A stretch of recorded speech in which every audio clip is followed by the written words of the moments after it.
Excellent. Thanks very much.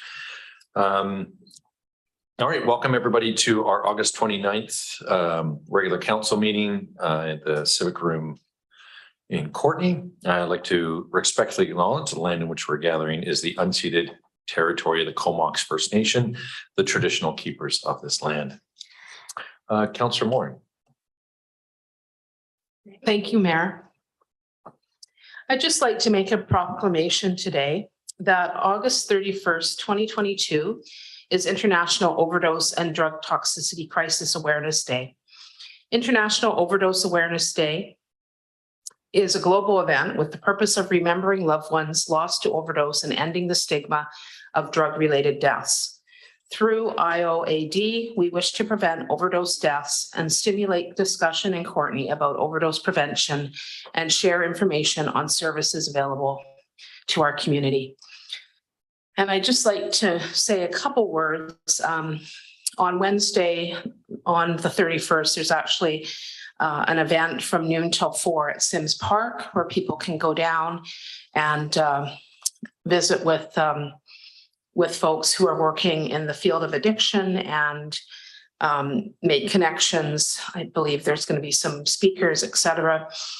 And I wanted to also note that I worked with someone from the community action team on the wording of this proclamation. This is an international event and it is called normally International Overdose Awareness Day. And there's been a lot of discussion over the last few years around reflecting the reality of the situation, which is really around drug toxicity, that most of the deaths are occurring, not because people have taken too much of a drug, but because of the poison that's in the street drug supply. And it's an unprecedented situation that we're in. We've never had deaths like this happen from substance use. So we did change the title locally, and other communities have done the same thing, but there will be reference to International Overdose Awareness Day in the press probably. But this is the reason that we did include drug toxicity. And I just wanted to send my my condolences out to folks who have lost people due to this crisis and who are struggling. And that's about all I'll say. Thank you. Thanks so much, Councillor Morin, for those words in addition to the proclamation. I appreciate that. Introduction of late items. I do have a late item for a letter of support for the Island Coastal Economic Trust. And I was hoping that under new business, I could bring that forward. All right. Any questions or comments? See none. All those in favor? Any opposed? That passes unanimously. Thank you for that. And we'll get into a regular council minutes for July 25th. Second. It's been moved and seconded. Any questions or comments regarding? No errors or omissions. All those in favor? Any opposed? That passes unanimously. Next, we have our delegations. So we have traffic safety, the residents of 3rd Street. And so we have Alana Check, Tanya Austin, Earl Pollock, Rick Sheldon, and Paula Twinkle of 3rd Street with concerns about traffic safety in their neighborhood. I hope I made all those names good. And with that, I'll pass it over and you can introduce yourself. And yeah. And you guys might as well come forward now so that we don't waste any of our 10 minutes in transit. I'm Alana Check, and should I speak closer or I seem to be echoing? I'm fine. Okay. We are Mr. Mayor and council members. Thank you for listening to our presentation. Our handout is in your agenda, pages 15 to 20. And unfortunately, Paula Twinkle is not able to be here today. She's not well. Her handout is pages 18 to 20, and it concerns that echoes to me, and it's sending me off. Okay, it concerns the traffic on Farmston, which I'm sure will be addressed later on with the traffic study that Joy has proposed. And so right now, our concern is the park entrance. It's the traffic on 3rd Street, the speed at which it travels, the volume of the traffic, the roundabout that has been ineffective, and parking. Okay, so I'm going to start reading so that I don't mix up. We'd like to thank Joy and her committee for listening to our concerns about the safety, the speed and volume of vehicles, both personal and commercial. And the commercial vehicles are using the area. You'll get into more of that later on with the other speakers.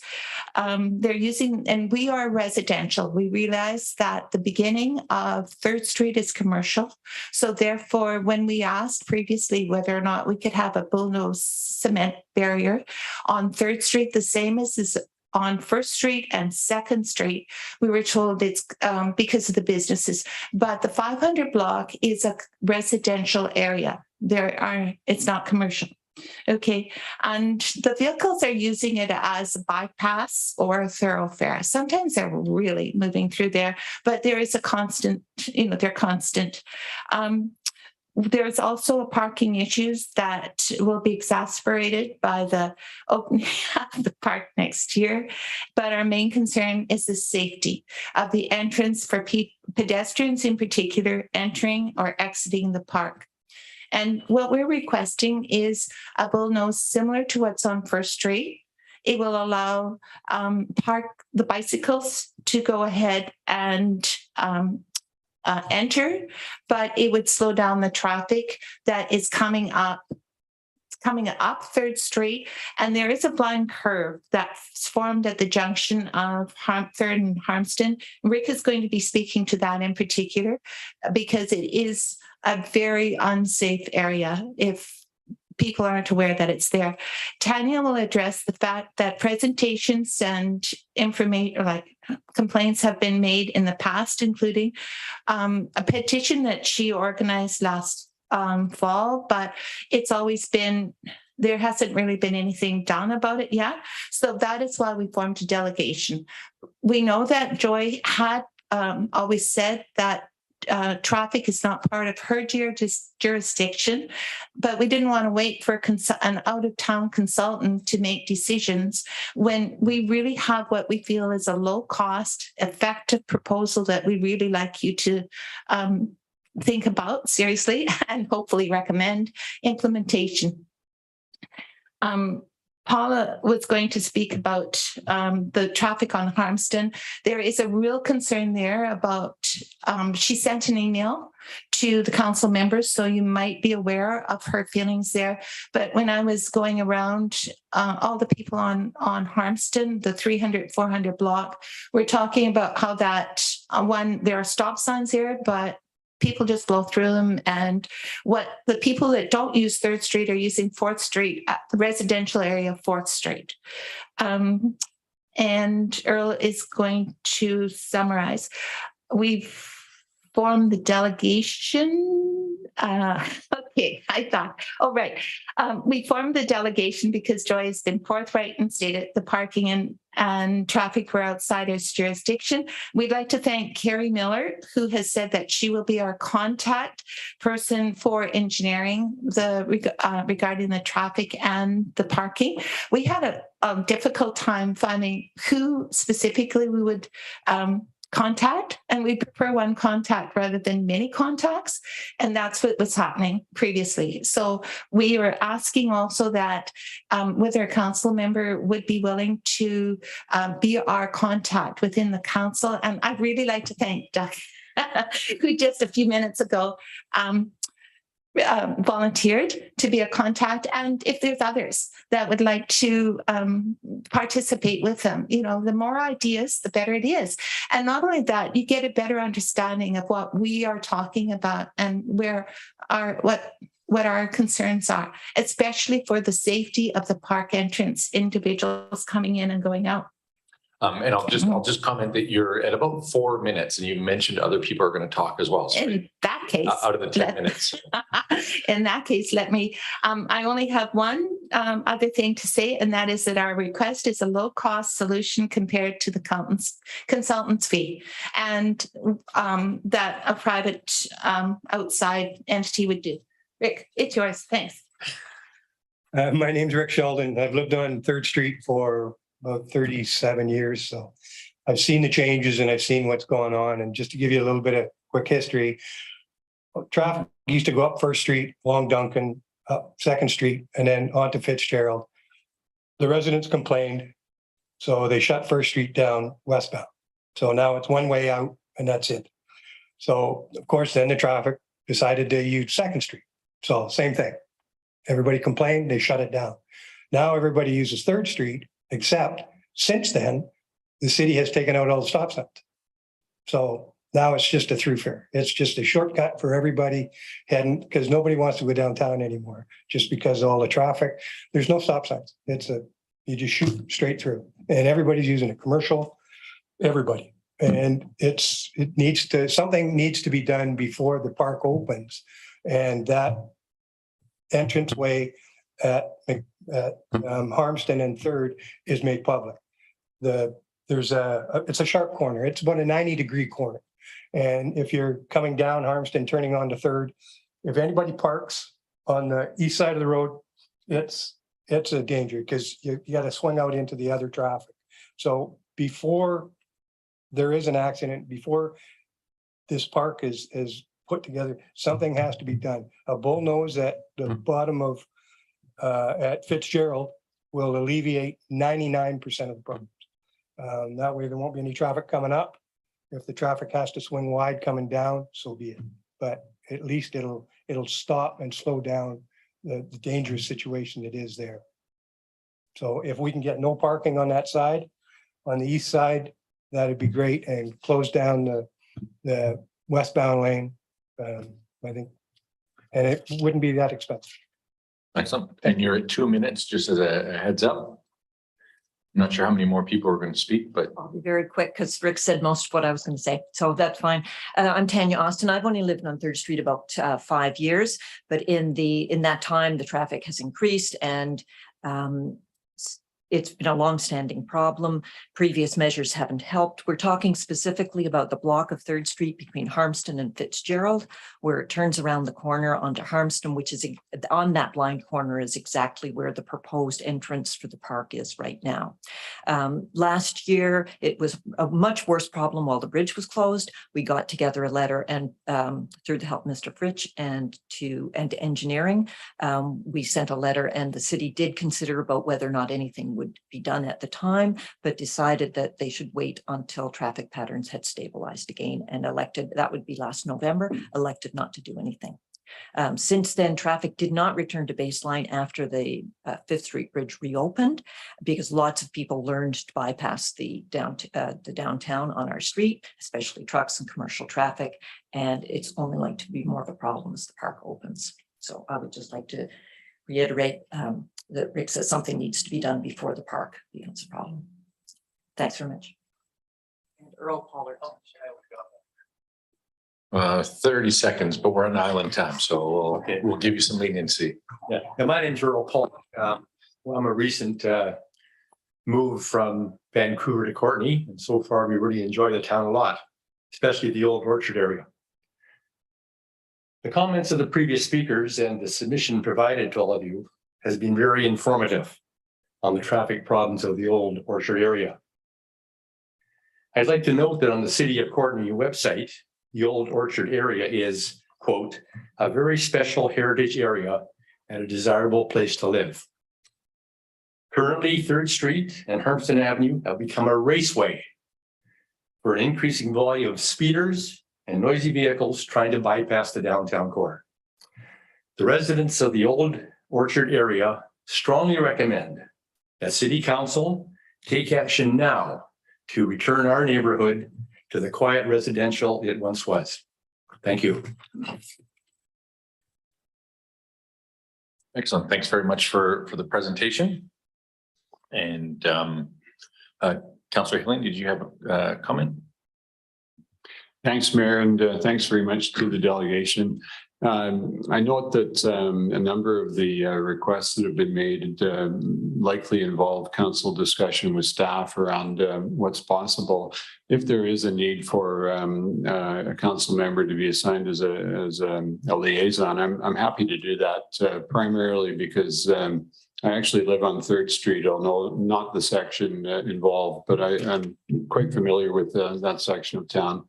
But I think it's useful for any council members involved to take part in dialogue with the citizens. And so if there's a need, I'm happy to fulfill that, Mr. Mayor. Thanks. Thanks very much for that. There was an optional recommendation in the agenda. I don't know if anybody wanted to move that or not. And oh, I see there's other. I'll just go to the next. Councillor Cole Hamilton.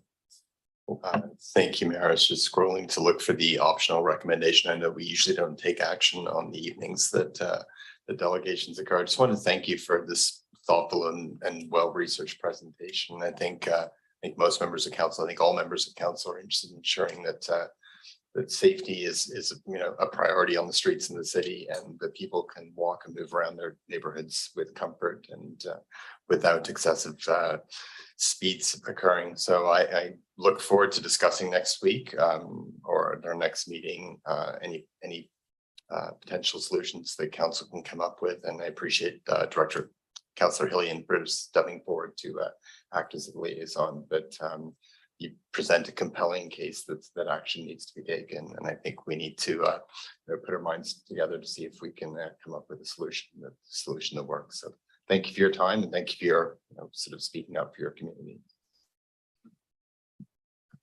All right.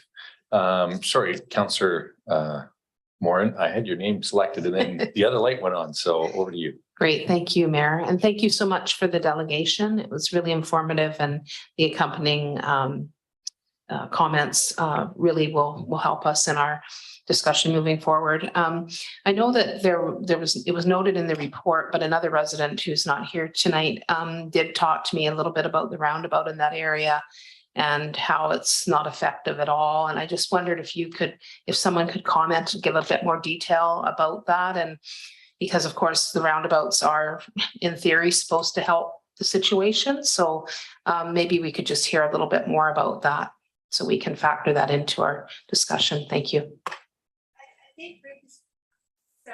I think Rick is probably the most effective person to speak, so if he'd like to come back up. But also because the roundabout on Fitzgerald was put in about the same time as the one down in Duncan. Duncan was changed, and at that point about 10 years ago or so, Carrie Miller had said to me, oh, well, once that other one goes in, then we'll look at yours. Because I live right beside it, but that never happened. And then when I contacted her before our delegation, she said, well, there haven't been any incidences from the police or from ICBC. And my response was, because we're all scared. We all really are careful out there.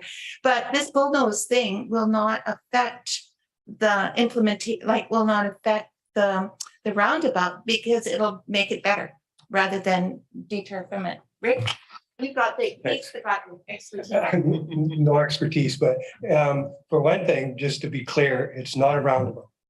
It's a traffic, well, they call it a traffic calming device, but it's called a traffic circle. And it was originally, there was a 4-way stop there. They took it out because they said the emissions were less if the traffic kept moving. It keeps moving. It keeps moving real good. Nobody slows down for it. It's not doing what it's supposed to do. You can hear the cars once they hit Duncan Avenue. You can hear them just boot it. You can hear them coming up the street. There's no slowing down. So. Okay, thank you for that clarification. Yeah, the roundabout at Duncan and 3rd is fairly effective because it's got high curbs on it, and you literally have to slow down to go around the curve. But the one at Fitzgerald and 3rd, there's no curbs on it, and you can drive straight through that without turning at all. Mm-hmm. And I don't see how people take a chance in going through that straight on, but they do. Because some days a car coming up there is gonna get hit, but it's it just turns the street into a raceway. Mhm. Thank you. Thanks, Councillor Moran. Councillor Theos. Oh, thank you, Mayor.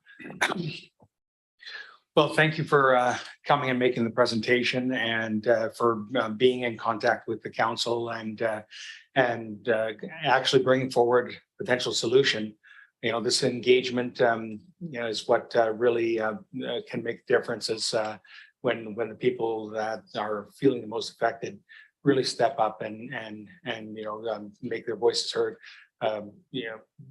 One of the things that we wouldn't want to do is be in a position of, this may have been a problem in another street, push to the next street, push to your street, and then push it to another street. It's just too bad, when I'm seeing that you're as people living in that area are saying that people are actually going through the stop signs.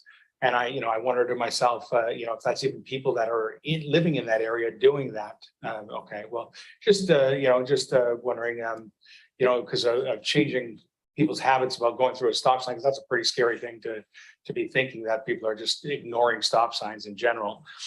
But again, much appreciated. You are to yield before you enter the common circle. People don't yield, they just fly through. Okay. Legally, everyone's breaking the law. That's what you're to do. Before you enter, yield. They don't. They just go through as Earl says. Yeah, the challenge is that although we might be able to almost hear you, the people out there can't. So feel free to use the microphone, and in that way, it'll be much easier for everybody here. So basically, and I'll just reiterate your comments, was that there are no stop signs there. It is a turning circle in effect, but people are not slowing down and yielding before they enter that turning circle, and that's where the driving is becoming problematic in terms of people going too fast. There is a concern with the roundabout at ours because a lot of people do not yield to the left. And so anybody approaching the roundabout that lives in the area stops and waits to see what the other driver is going to do, because they do not believe that the other person is actually going to follow the rule. And so there is no stop sign where we are on Fitzgerald. My earlier comment about the stop sign was on 4th and Harmston. And that's where the residents are saying that they blow through the stop sign there. At our place, there is no stop sign. So they just keep on going, not realizing that 3rd Street is actually, that they still have to yield. It's not a straight through. And so it's really where Paula was addressing the Harmston traffic and the other people. And I believe that Councillor Hilliam had mentioned that there'd been a traffic study that was done by an individual who lives on 4th and Harmston, just because of their concern.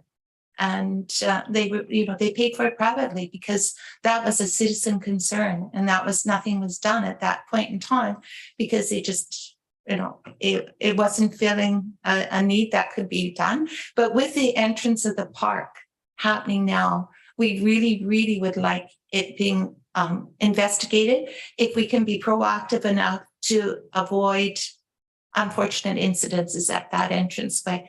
Because like Rick was saying, it is a blind corner, and if there's parking there, then it makes it even worse. And it's the pedestrians and the little kids that are going to be affected the most. Sorry. No, I appreciate it. Yeah. Thanks for that elaboration. And the hope is always that that people, if they're provided proper information, maybe a little bit more education in areas such as that, to explain more clearly that this is an area where you should be yielding, and and I think that that to me would hopefully put the onus on the people driving, that if they're not clear about it, more clarity might help. But what my question was going to be is, you did mention about some of the attempts in the past that that you were saying relatively did not work or failed. Now, I'm just wondering, is there a couple of ideas that you recall, just so don't do the same thing over again, that we tried that didn't work? I'm sorry, I think you did not understand what I was saying, or I wasn't clear, and that is the requests. Lots of requests have been put in. Oh, I see. Okay. So, but none of those requests have been, have gone any farther than a request. And for the earlier part of your comment about the yield, they have up the signs that point directional, but they don't have the word yield anywhere. And Well, so that's what I was therefore, wondering. and that's what I had commented on a couple of years ago. And they just said, well, there's the directional signs up there. People should know that that's what it means. But yes, we would be quite happy to see the word yield on there. Also, there's a slow to 20 on that line curve, which people ignore. And then, as Rick was saying, that if you have a stop sign like the bullnose, pedestrians can come through, bicycles. There's a lot of bicyclists on our street now. They're coming up from Second. Bicyclists can go through, and they're talking about having a bicycle, something available for bicycles at the park. But Rick was mentioning that they have the bullnose in on 3rd Street itself, so that there is room for the roundabout to function the way it is. A stop sign on 3rd Street, so anybody coming down from Harmston onto 3rd Street has to stop. They have to give right away to the people inside, which then is effective. And it's our perspective is it's a very low cost. If it doesn't work, then we'll know by the time the traffic study's done. But if it's working, then it's so cost effective and efficient that we would really like for you to try it. Okay, well, then, thanks for mentioning those ideas, and Okay. A little bit more clarity with the yield, even though we think the arrows people understand. Possibly a little bit more clarity with the wording does make a lot of sense. I like where you're going with that. So, Good. yeah, thank you for the suggestion. Thanks. Yeah, you're welcome. Thank you. Excellent. And Councillor McCollum. Thanks. Yeah, thanks to your group for coming today and expanding on what the issues are in your neighborhood. I have noticed how fast people travel through that intersection. I've experienced it as a pedestrian, and I had a near miss in that intersection during the bridge work, driving through there, where someone basically didn't yield coming out from the side. So, and it did have me notice exactly how quickly you can approach that traffic circle without really slowing down. So it doesn't surprise me that this is a concern. One question I had, well, I wanted to clarify that the request is actually to restrict traffic flow only in one direction going down 3rd Street and not in both directions at that intersection. Am I correct? That it's just westbound. It's westbound, like basically heading up the street. And were that traffic circle to be redesigned in a more in keeping with what the lower one is like, is that a possible resolution to the issue, or is that not seeming like it would yield the result that you're looking for in terms of traffic calming? Okay, I'd like the other people to give their opinion if it differs from mine. My idea or my concept is just leave the traffic circle the way it is, but put the bullnose cement barrier that will stop the flow going up. It will stop the people that are trying to use Harmston, like our street, Harmston up to Johnson, as a thoroughfare, because they'll have to go through a different route. And like Rick was mentioning earlier, if they're coming off Harmston and have to stop before they go on to the roundabout, then that's going to slow them down as well. And it may not be as an efficient way for them to avoid 5th Street. And so, okay, did anyone want to add to that? So it would be like a hybrid of including a stop sign and continuing to have a traffic circle from the other two sides that are approaching, like, I guess that would be, Three-way. yeah, okay. Yeah. We didn't have to change the traffic circle. It would be very. Yeah, Okay, and thank you. again, and I think, you know, we are receiving this as well, and it's gonna go to staff and Councillor Hillian and other councillors and myself to maybe possibly continue this conversation past tonight. So just keeping that in mind. Yeah, I just wanted to be clear exactly what was being proposed, but yeah, I'm certain that there are some solutions available, and I would suggest that we we refer this back to staff and see what our experts have to say, given what we've heard this evening. I know we normally wait until the following meeting to do it. I'm not sure if there's an appetite to just have a resolution to ask for a staff report tonight, or if we want to wait till our next meeting isn't for another 3 or 4 weeks. So I don't know if it's acceptable to make a motion right now. Well, and I think we have a motion on the table to receive this. Did that get me? No, Not yet? there isn't Okay. one. So, I mean, it is an exception to the rule, but as long as it is. Yeah, it's got to be 2/3 vote. Okay. So, Well, I'll move that we refer this item to staff for a staff report on a recommendation to improve the traffic circle as outlined in the delegation's report. okay, thank you very much for that. Did you want to speak to it any further, Councillor McCollum? No, I think it's been covered. Thank you. Okay, excellent. And Councillor, oh, sorry, Mr. Garbutt, I saw you're blinking. Oh, Councillor honestly, I Fritz. guess I was, am I on? Yeah. Yeah. Is this thing working?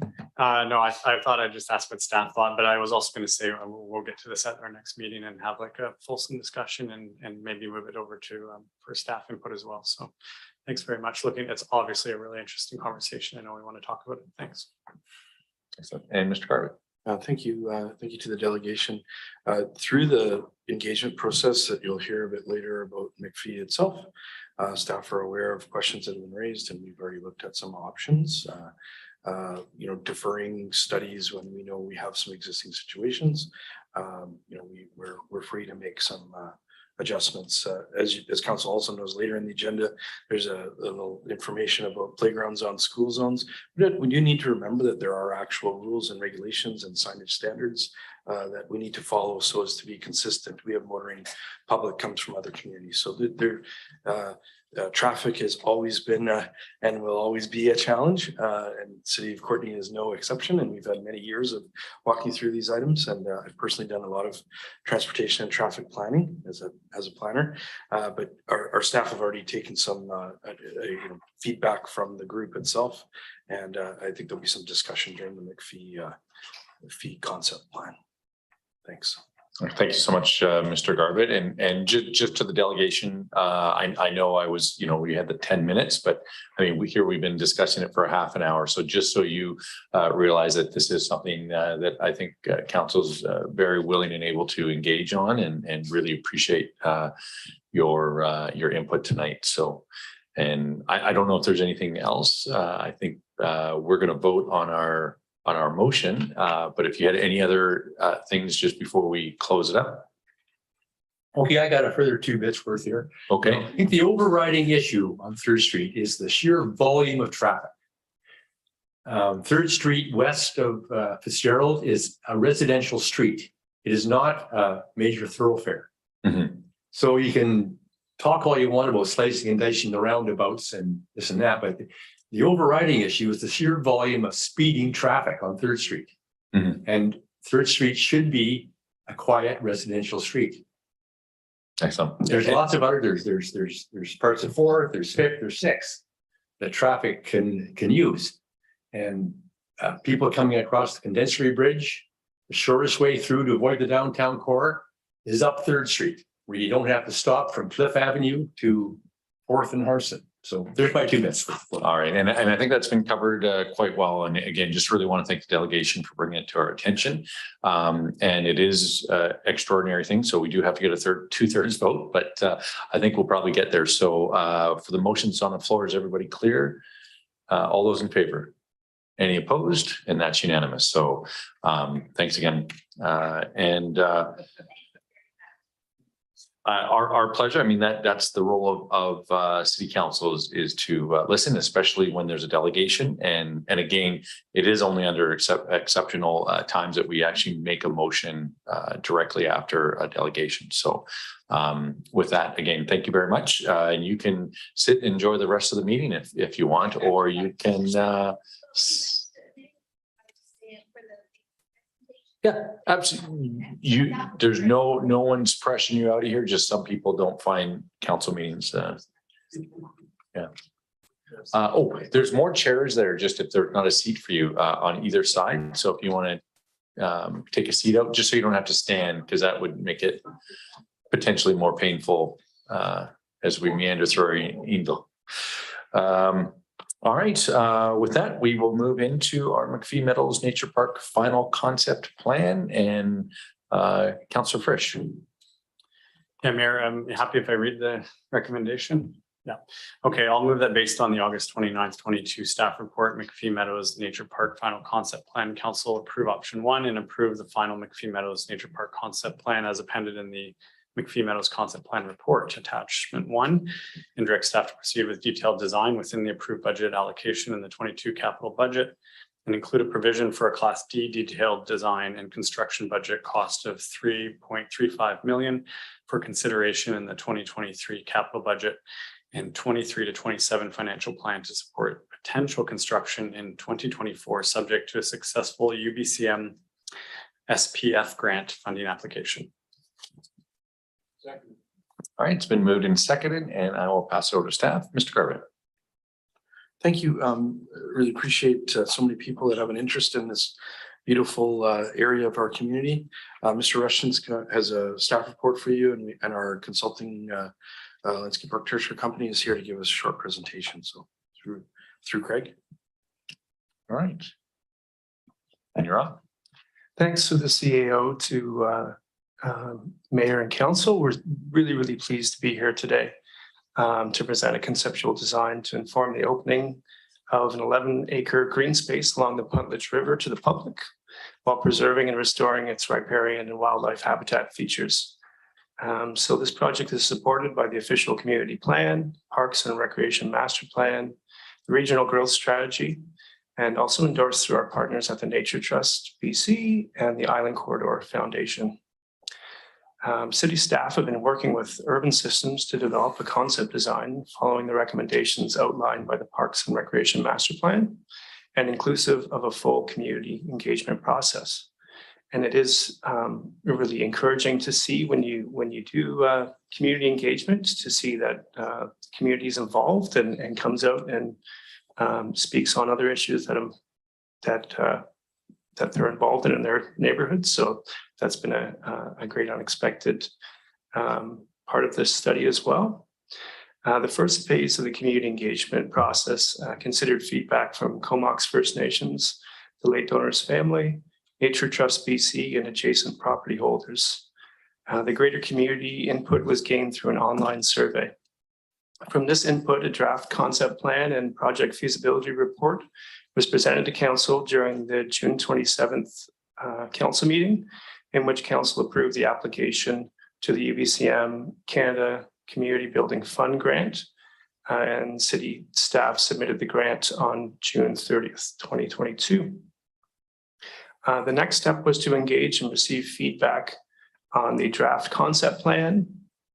Prior to releasing the draft concept plan to the public, City staff engaged with Comox First Nations, the Island Corridor Foundation, Nature Trust BC, and the late donor's family representatives to obtain some initial feedback on the draft concept plan.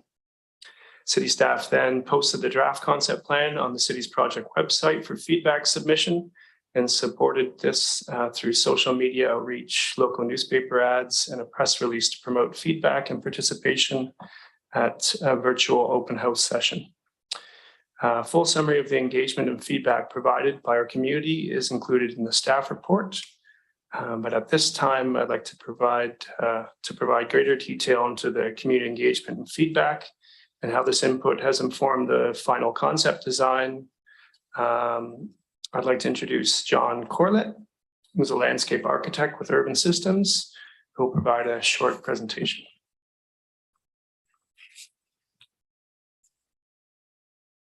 Good afternoon, Mayor and Council. My name is John Corlett, and I'm a landscape architect working for Urban Systems based out of the office here in Courtenay. Today, I'll be giving a presentation on the project, touching on key information to give you an understanding of how we arrived at our preferred concept. Next slide, please. We'll start off with some background information, touch on some key feedback received during engagement sessions, state our concept vision, and go over the preferred concept plan. I'll be happy to answer any design-related questions at the end of the presentation. This should take about 10 minutes. Next slide, please. Thanks. In 2011, City of Courtenay and Nature Trust BC jointly received an 11.8 acre land donation, now referred to as McPhee Meadows. The late donor, Robert McPhee, wanted to ensure this property would be maintained by the city as a public wetland park. The current conditions of the site do not allow for safe public use, and therefore the site has remained closed since 2011. The purpose of this project is to prepare a proposed concept plan for McPhee Meadows to support its improvements and subsequent opening. The design direction for the property is determined primarily by the intentions of the donor and the terms of the federal ecological gift program requirements, which state that biodiversity and environmental heritage features of the property must be maintained. Guidance is also provided in the official community plan, the Parks and Recreation Master Plan, and the McPhee Meadows Management Plan. Key objectives outlined in the management plan are controlling invasive species, restoring riparian and wildlife habitat, maintaining heritage features, and developing the Puntledge River Greenway. Input from the Comox First Nation is also important, as the McPhee Meadows property has historical, cultural, and archaeological significance to KFN members. As part of this concept design, an archaeological overview assessment was completed and helped guide the design process as well. Next slide, please.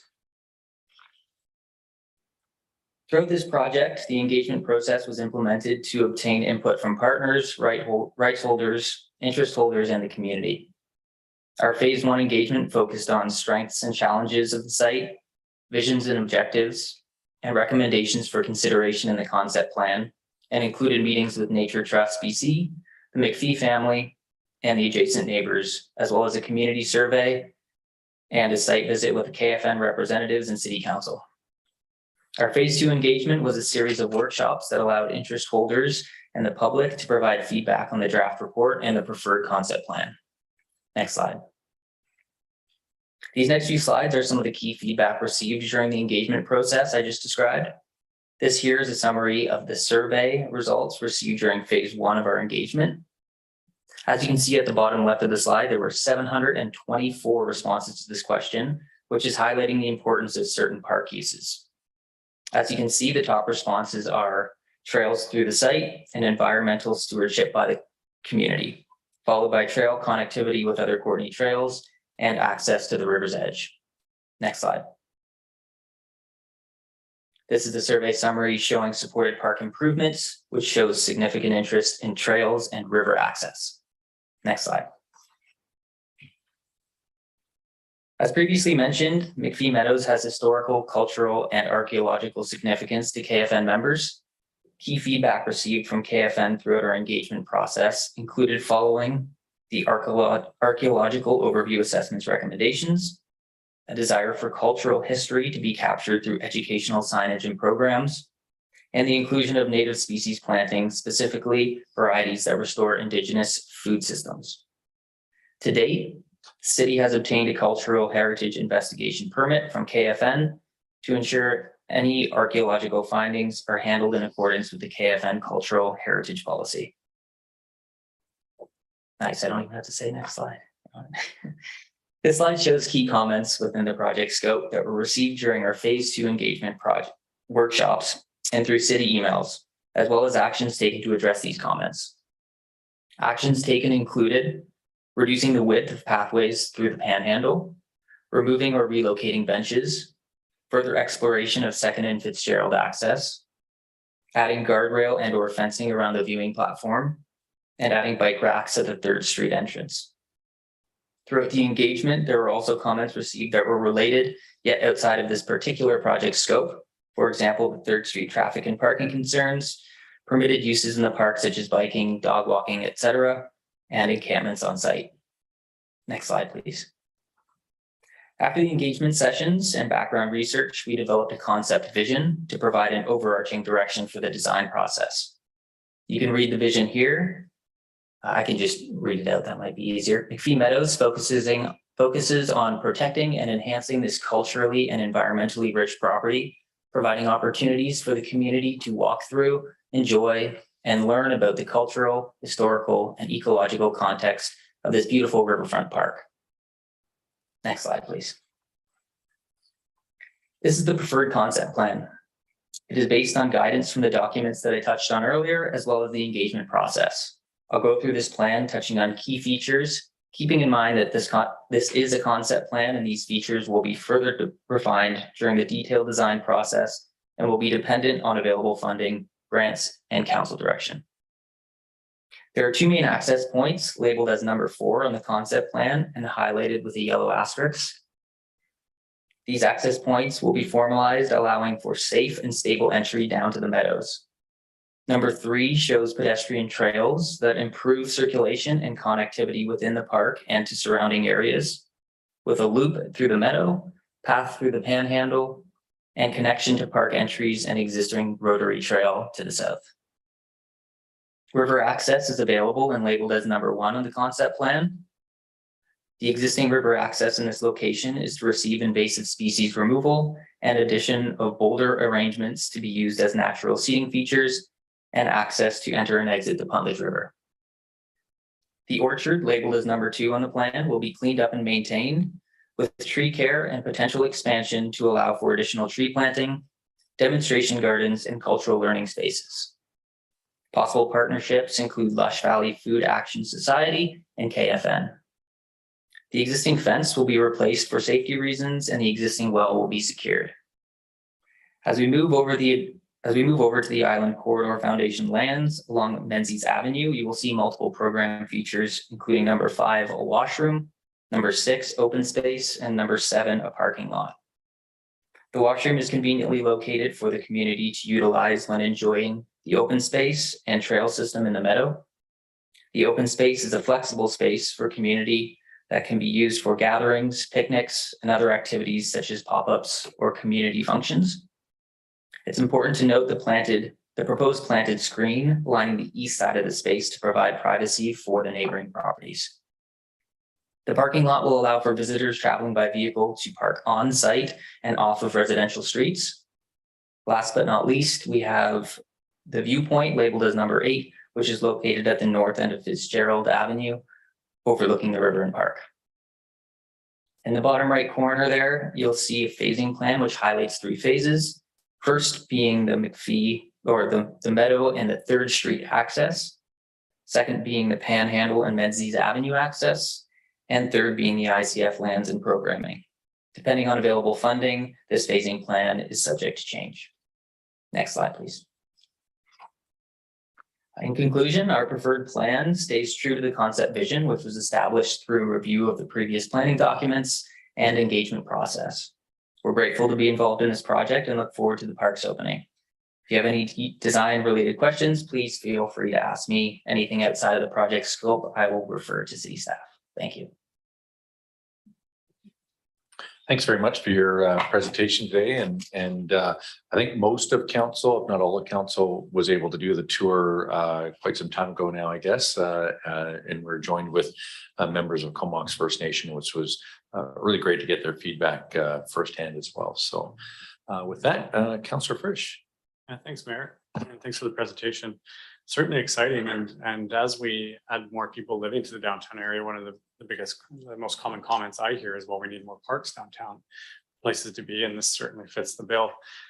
So 2 of the really big concerns I've been hearing, and they make sense, and probably thought this through, is how do we deal with people who might decide they want to tent here and hang out, and how do we preserve it so that it doesn't get trampled and it maintains sort of that ecological function.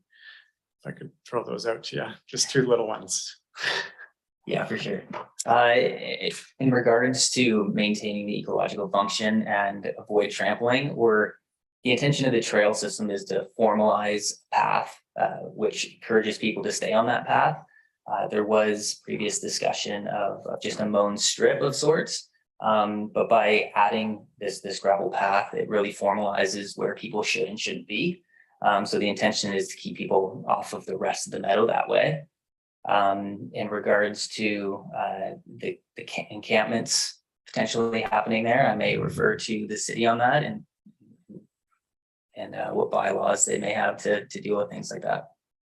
And so you turned your mic off as soon as, but it's back on now. Oh, now it's off again. All right. Thanks for the question, Councillor Fish. So concerns over persons without shelter was a feedback topic that was most received during the 3rd Street, followed by the 3rd Street traffic concerns. So, RCCS department doesn't enforce or implement bylaws in regards to persons without shelter. Working with the Public Works Services and external community partners, the Bylaw Services Division coordinates with the city's response to homeless camps and city parks and related urban issues. Of course, that as it stands right now, in the absence of affordable housing and shelter for all, in accordance with the BC Supreme Court rulings, if shelter space is not available, persons experiencing homelessness are permitted to camp overnight in city parks. But to ensure public spaces remain accessible to all community members, Bylaw Services inspects any encampments in the city parks on a routine basis, and Public Works Services remediates public spaces to ensure it's safe for users. So that's the current practice. Yeah, well, thanks for your sensitivity and the response. That's the best we can do, and it makes sense. So appreciate that. And I was going to ask sort of a follow-up question about the pathway. Will there be some sort of signage explaining to people, and maybe I missed that report, about how important it is not to, deviate from the path for those reasons? Yeah, there is the intention of signage for sure, for multiple reasons. What those signs might say and where they may be located will be something that we'll be looking at further in detailed design. Yeah. But yeah, definitely differentiating those spaces and public and private spaces and whatnot is on our radar. Excellent, thanks so much. And Councillor McCall. Thanks. Thank you very much for the report. It's great to see this project moving forward. I'm sure there's many people that are looking forward to having access or further access along the river. The question I had was around the final phase of the development and creating parking and bathrooms and that on the ICF lands. And currently there is a gravel parking lot there that people do use. I assume that if we do proceed with a phased approach, that will be used as an informal parking lot even before it's developed according to the plan outlined here. And my question is, when we do proceed with the development of putting in more facilities there, will the available parking there be less than what's there now, or how much capacity are we planning with that phase of the park development? Thanks for your question. I think at this stage, we haven't looked into the capacity needed. That'll be something that's conducted partially through the traffic study in the next phase of design, and taking a look at how many users are going to be there, what we expect for vehicle traffic in that area. But again, these are things that will be explored a little further down the line. Great, thanks. And I just had one other quick question. You mentioned that through the engagement process, it was identified that the access at Second wasn't feasible. I'm just wondering if you can expand on what the hiccups are with trying to create a third access point. Yeah, there's a little plot of land right along the water and behind the residences there. I believe, I'm not sure, Craig, do you have the information on that one parcel? But before Craig speaks, I guess I can carry on. But the other part of the element is just the steepness and where those residential properties end. It would be quite challenging to get down. Of course, there's always ways, but taking a look at trying to provide the most accessible ways possible. We wanted to focus on the 2 access points that we're showing in our plan. Okay, thanks for that. There we There, go. you're back, you're Okay. back on now. There is a parcel of land there that is under private ownership. We did pursue it a little bit and could continue to pursue it, but honestly, the geotechnical and the cost that we were thinking about for that spot, we didn't pursue that as another access point. Having said that, in the future, there could be potential to do that for sure. Excellent. And Councillor Cole Hamilton. Yeah, thanks, Mayor, and thanks so much for the presentation. I had a couple of questions about just one small one was about the access points, the way they're marked on the map. One of them, between areas phases 2 and 3 along Menzies, is the top of that steep turn on from Menzies down to First. I just wanted to clarify, because people had asked me that, they said no one should be crossing the street there. And I just want to clarify that although that is an access point, there's no contemplation that people will be crossing Menzies there to get into the park. I would assume we'd have fencing to prevent that from being a way that people enter the park. So they'd be coming from the parking lot or that area. Is that the intent of the access that's marked on the map? Yes, that's been something that's been brought to our attention through conversations with the city and the engagement process. I'm sure through the traffic study and detailed design, we would make sure that public's crossing Menzies safely at a safe point. Okay, and at that particular point, we would not encourage in any way people to be crossing at that access point at the very top of the hill. Correct. We can take that as given. Okay, I think it's an important thing to clarify. Thank you. And the other thought I had was a bit involving the staging and following up on what Councillor McCollum was saying. I think the gravel parking lot could be a gravel parking lot sort of along Menzies on the Island Corridor lands could be useful as a stopgap, but you can only access the park from there once stage 2 is completed. And can you what are the plans for the sort of the period after stage 1 is built and before stage 2 is built? Because that the parking lot of Menzies wouldn't be usable at that point in terms of access.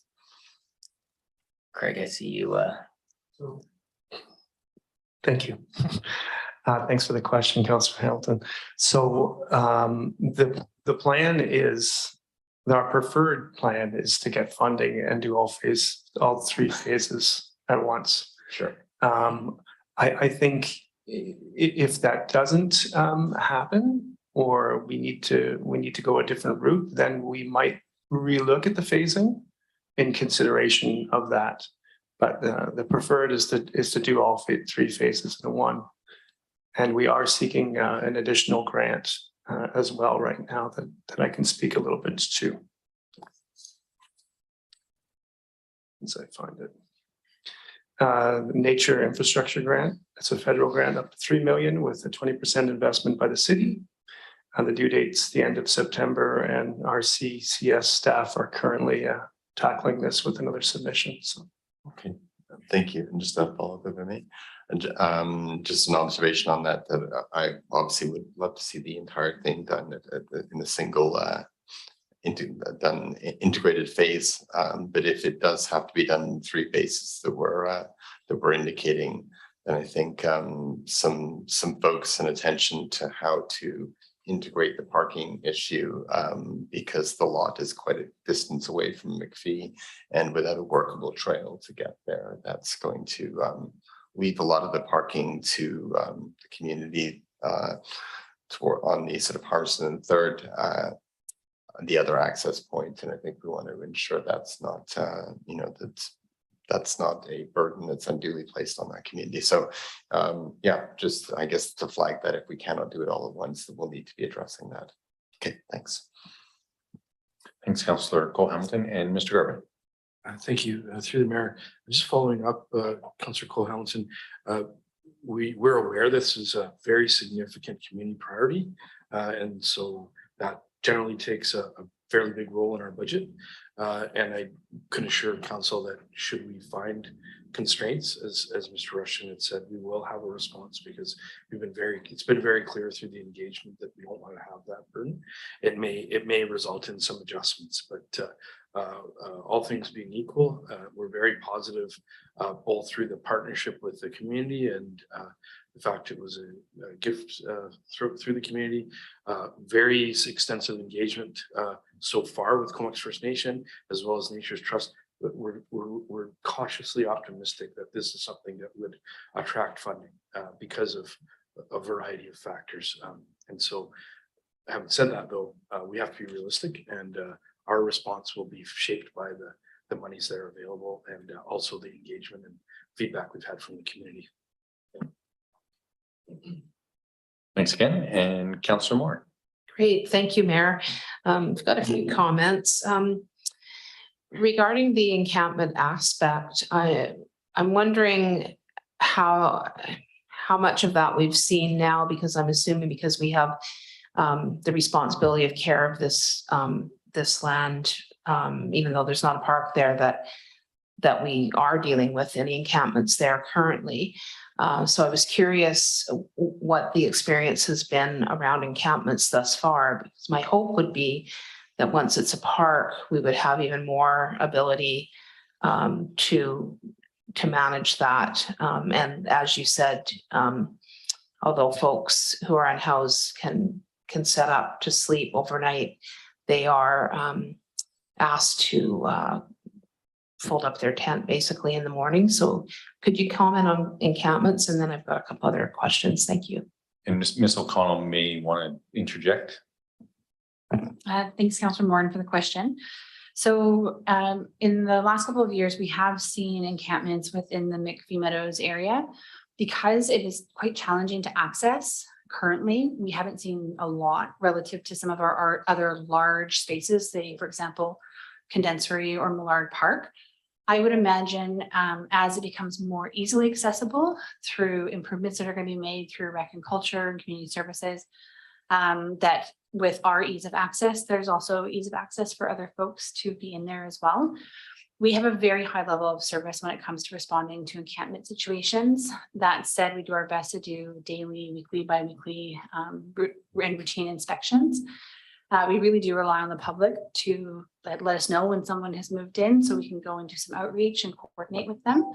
As you can imagine, because as we have a new resource coming online in the new year, how we deal with the bylaws and response is always something we're going to look at in tandem. And council can expect a response from the bylaw services as to what providing service in that area at various levels would look like and the resources required to provide that service. Great, thank you. And then regarding the comments, the desire to keep the park as natural as possible, I guess I just really want to go on record really strongly in support of that. I know there's been suggestions for Frisbee golf and different things like that. In the concept plan, I don't even see any infrastructure down in the meadows in terms of picnic tables and things like that. Is that correct? There's nothing like that. At this point, we're proposed? showing a few benches along the trail, but no picnic tables or anything like that at this point. Yeah, and I guess I pass by the meadows almost every day in the hot weather on my tube. And of course, I grew up here, so I have a connection to many of these places. And although I do support and have great gratitude for Mr. McPhee donating this land, I also really believe we need to have a balance between utilizing this very generous gift, but also protecting it as best we can. It's a delicate balance. So I would just really support anything that keeps it more as much as a passive park as possible. I know when I go by, I often see deer there. I know there's been bears in the meadow. Obviously with the orchard there, it's a bit of an enticement. it's a very lively spot on the river in terms of wildlife. So I'm just really cognizant of us doing the best we can to keep that as friendly to wildlife as possible. There was a comment about the width of the paths, and I do understand in our parks, we do need to have access for emergency vehicles. Unfortunately, we've had several emergencies over the last while where there hasn't been access to areas where people have been injured, and it's resulted in tragedy. So I think it is really important where we have people that we have access for those emergency vehicles. I know that another river access point is down by Condensary, the trail. I don't know what the name of that trail is, but that path is maintained to a point. If you know where I mean, down where there's a little gravel beach near Condensary. There's a trail that goes in from Anderton. Can't remember the name of that park or that trail. But in any event, the city maintains it to a point and has a wide path, and then it narrows and it's an unmaintained path from there. So I guess I'm curious whether we can look at a hybrid in terms of having maybe wider paths in parts of the area and then narrower paths so that we can get emergency vehicles in and we can have access, easier access to the park, but where we can kind of maintain that more that natural environment a little bit more. So and then I think just have one more after this. Thanks. Yeah, as part of the engagement process, that was definitely brought up as well, the width of the pathways.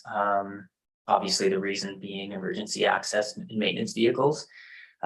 Through the engagement, the city went to the engineering department and looked to see if we could reduce the path width, which was reduced from 3 meters to 2 meters at this point through the panhandle. So there was some reduction there, which is great in terms of detailed design and moving through the next phases. I'm sure that'll still be something that's looked at and have conversations about in the next phase. That's great. And then I guess just my last point is I had a conversation on the river with someone recently who was tubing and this fellow had moved here just in the last year. And I was talking a bit about McPhee Meadows and talking about some of our green spaces that had been donated. He was quite shocked. And then I talked to a few other people about, who had moved here from other areas, and they said nobody had really heard of many green spaces donated the way we've had. Many of my neighbors, actually, childhood neighbors, have donated. Ruth Masters, the Tarling family, etc. With the Tarling family and with Ruth Masters, there were no other family members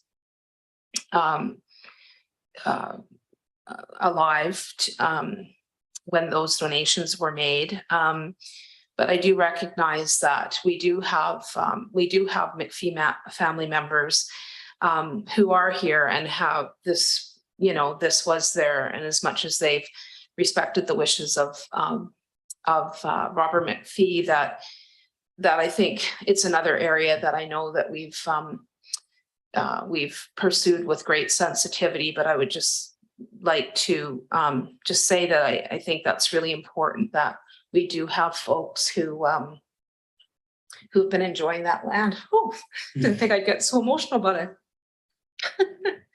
Sorry, take a breath.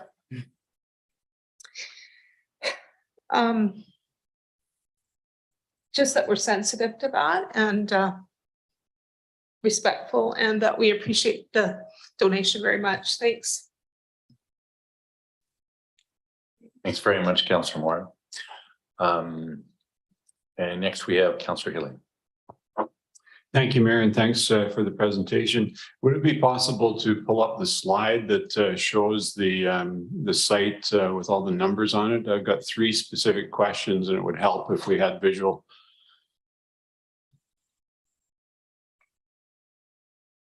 That's the one, right? Okay, so the first question is about the access from 3rd Street, and I don't think it's been stated clearly here tonight, so I just want to clarify. It's our assumption that people will get to that either on a bicycle or by walking, and that we won't be providing parking in that area. And therefore, the no parking signs that are being suggested by the local residents, that's perfectly in sync with the plan that we're moving forward with. Is that correct? You don't have to press that, Craig. If it's red, you're good. I thought we're just enjoying this. It's like the 8th time now. Thanks for the tip. It's something, green seems like go to me. Trust me. I'm sure. I had to reprogram the ones at City Hall years ago. But it's a tough. Yeah, For sure. Councillor Hillian, that is the intention of that specific entry, right, the number 3 there. And we do have a bike rack that's going to be installed there too. And we'll also be, through our communications department, strongly encouraging alternative use of transportation to the park itself, walk, bike, bus. So that is the intention. Great, thank you. Second question, the area along Menzies on the ICF lands, and full disclosure, as you know, I live on that section of 3rd Street. And so I do have neighbors who are concerned about what sort of vegetative buffers are going to be there. And there's reference in the legend to existing and proposed vegetation. So how does that process actually work? If there's proposed vegetation there to provide a buffer, that implies that perhaps some of the existing trees and vegetation are going to be removed. I realize a lot of it is blackberry bushes and probably some removal is required, but people along there, and there's a couple of residences and there's also a strata. Those people will be concerned about their privacy and will want to have some reassurance that there isn't going to be a significant removal of vegetation and that then they'll have to wait while new vegetation grows. Yeah, thanks, Councillor Hillian. Absolutely.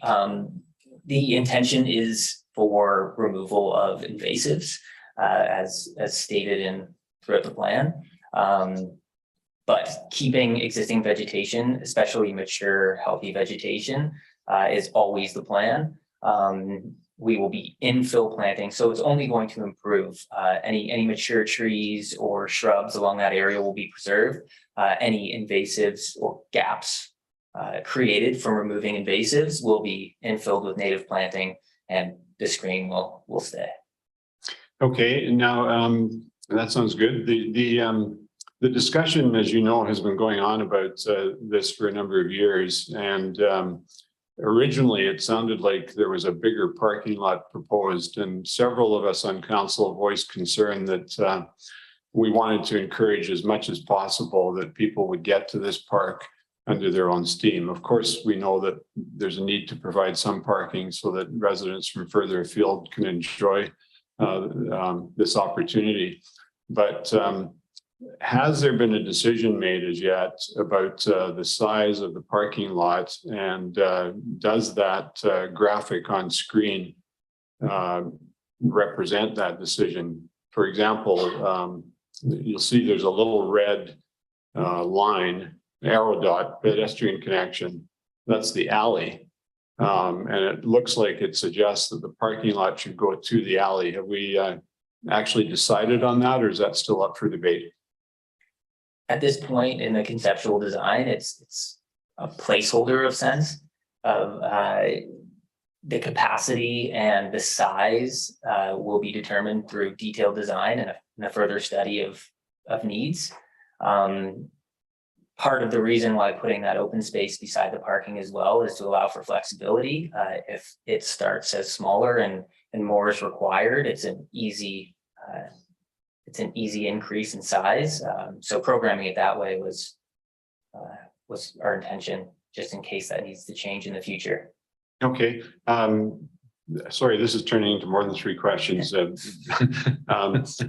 if you go to the area of the ICF lands that are adjacent to 5th Street, just at the curve there, it shows a treat area. And it's not really clear how the parking area is accessed. Does that propose that that will be off Menzies?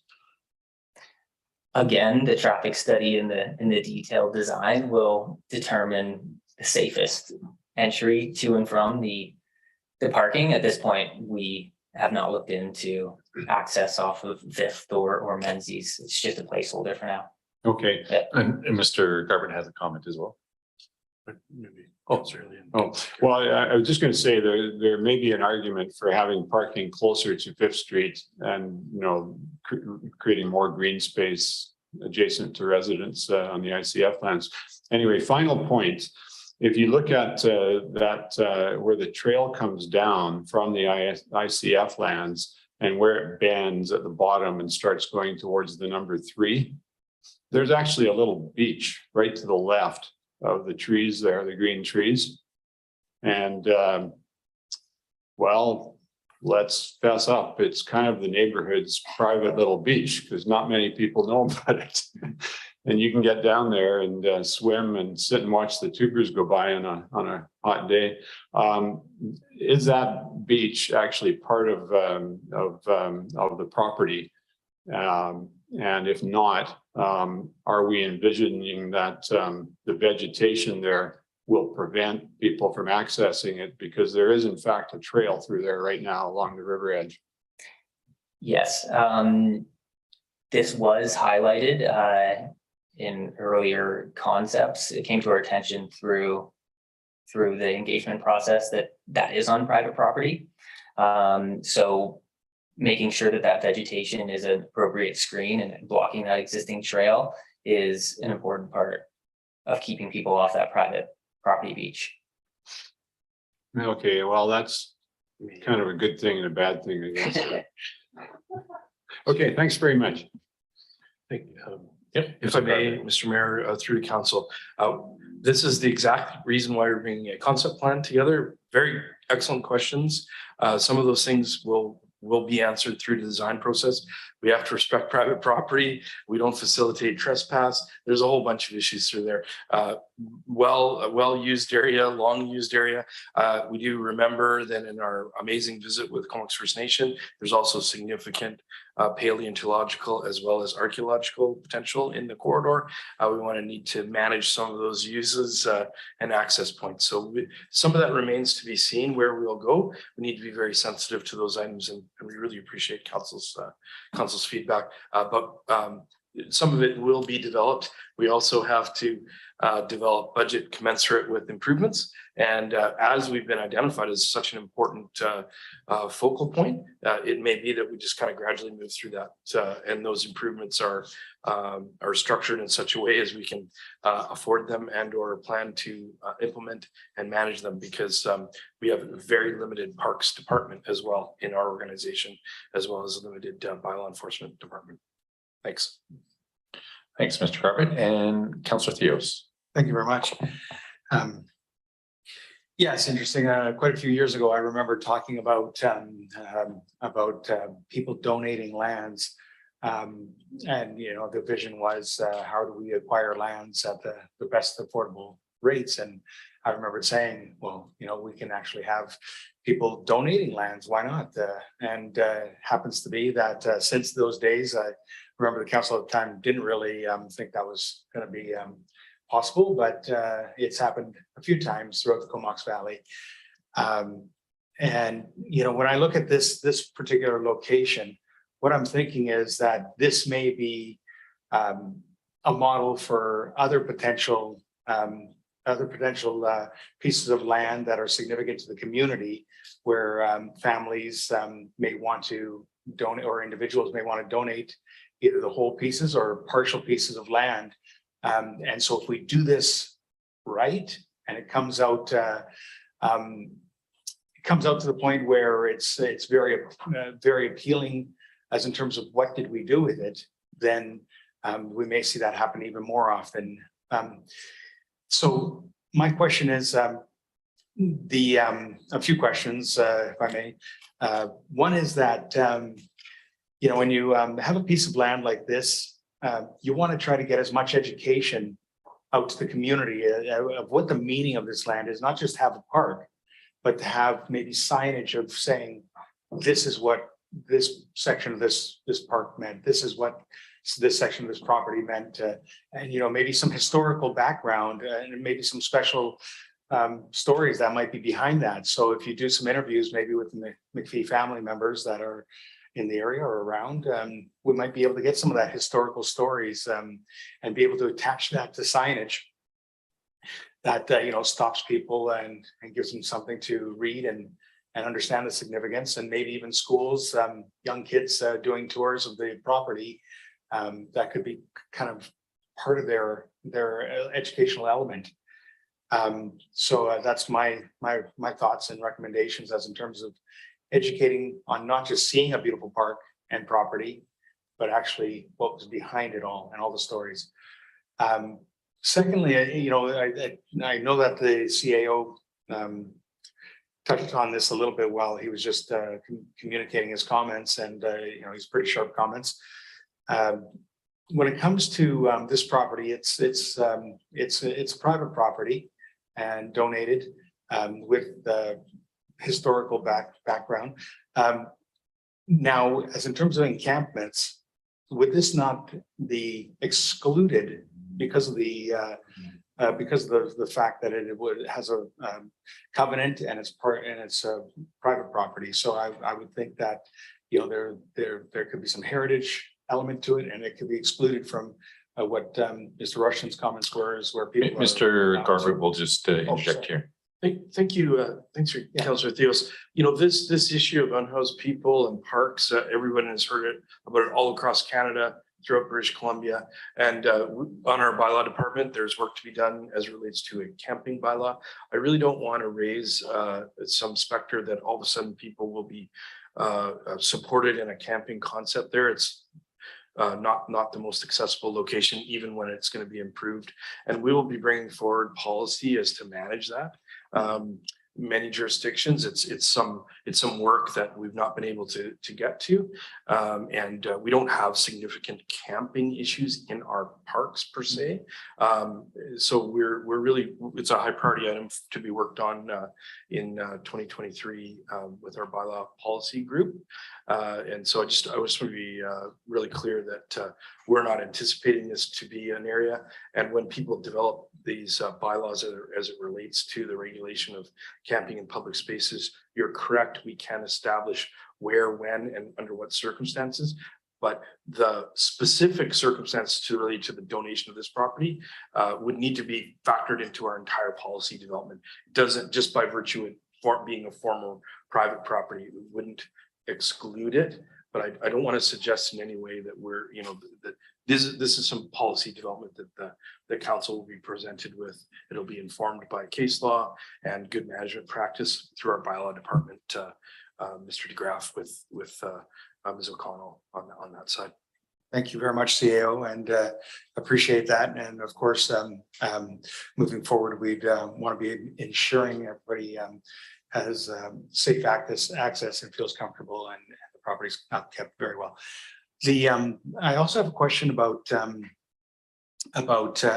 have we had discussions about memorials for maybe a member or some members of the McPhee family, whether it's the potential discussion of maybe having a pavilion that is dedicated to honoring some family members or whatnot, or is there anything like a plaque or something along those lines for family members? Have we talked about that? I can't recall. We've had multiple conversations with McPhee family. We want to respect anything that they bring to the table, and those conversations will certainly continue. So if that's something of interest to them, we'll be taking that on board for sure. Okay. Yeah. Thanks so much for the work you're doing. And I believe when we had the tour there with Comox First Nations, the idea of signage was discussed at length as well, and not just on McPhee information, but on Comox First Nations and sort of the historical folks that lived here possibly before the McPhees, and in light of the fact that the property on the other side of the rivers is actually KFN lands as well. So being able to do some interpretation there as well. Councillor Moore. Thanks, Mary. Yeah, in my little emotional burst there, I forgot one question.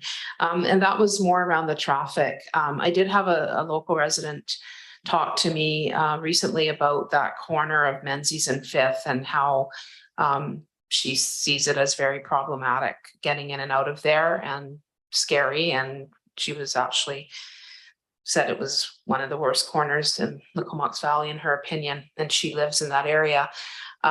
So I just wondered if those kinds of issues may get some attention during this process, like in terms of making that corner a little bit safer for folks to navigate, either obviously pedestrians, cyclists, and also vehicles that are trying to get in and out of there. Thanks. Yeah, thanks for the question, Councillor Moore, and I would refer to, again, the detailed design. We'll be tackling some of those issues. Originally, we had some speculation over exit entry of the parking lot, but realized at this point in time, we just didn't have enough information. So that will be integral to the detailed design element. Excellent. All right. That being said, I think that is been a lengthy conversation, and we do have a motion on the floor, and so all those in favor? Any opposed? And that passes unanimously. And thanks for the great conversation from staff and our esteemed colleague that has joined us today. Thanks. With that, we move into strengthening community service. There's a lady that might want to. Oh. Yes, and I'm Bob McPhee's daughter. Oh. Noni, yes. Oh, nice. McPhee, yes. Wendy, that was very touching. Thank you. I just want to briefly, it was very wonderful for me to be able to hear and listen to you all take such great interest and ask wonderful questions that we as a neighborhood have asked and have concerns about. And I just want to inform you that you've asked a lot about homeless encampments, and there's one down there right now. And you know, at 3 o'clock in the morning, it's a noise disturbance more than anything. So it is an ongoing problem and has been in the past. And I just wanted to, it sounded like it was being kind of, it's not that big of a problem, but it is a larger problem than I think you might be aware of. So that was just what I wanted to touch on. And again, I was very touched that you all felt the appreciation that my father did with this. He was mayor himself one day, and giving to the community was very important to him, hugely. So thank you.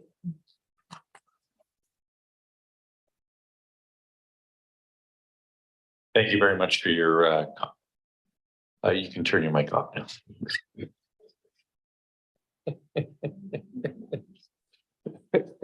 Sorry, shouldn't bring so much levity to this, but thanks everybody, and thanks so much for the information and a discussion this evening from our gallery as well. Next, we have the Strengthening Community Service Grant Program update. Thanks, Mayor. I'll move that the Strengthening Communities Services Update Report be sent to the Comox Valley Regional District, Town of Comox and Village Cumberland as partner municipalities.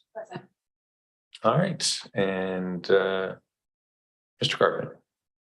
Thank you, through Mayor, to the rest of the council. I just wanted to, I don't do this that often, but I just really wanted to acknowledge the extremely hard work that our staff and members of the coalition have done on the Strengthening Communities Grant. It was a massive amount of work to take on the transfer, reorganization, and reallocation of this. And I just I know that Ms. O'Connell had led the way on this. It was a huge amount of work. Mr. Rushton assisted with that, and I just want to acknowledge Mr. Kishi is here with the coalition. It was a huge amount of work, but it is important work. And we are seeing the benefits of this work already in the community. And I just wanted to say thank you very much. It did change a little bit of our, well, significant work program in Ms. O'Connell's area and Mr. Rushton's area, but it is extremely important. So I just want to say thank you, and I know council's very appreciative of that. So Ms. O'Connell.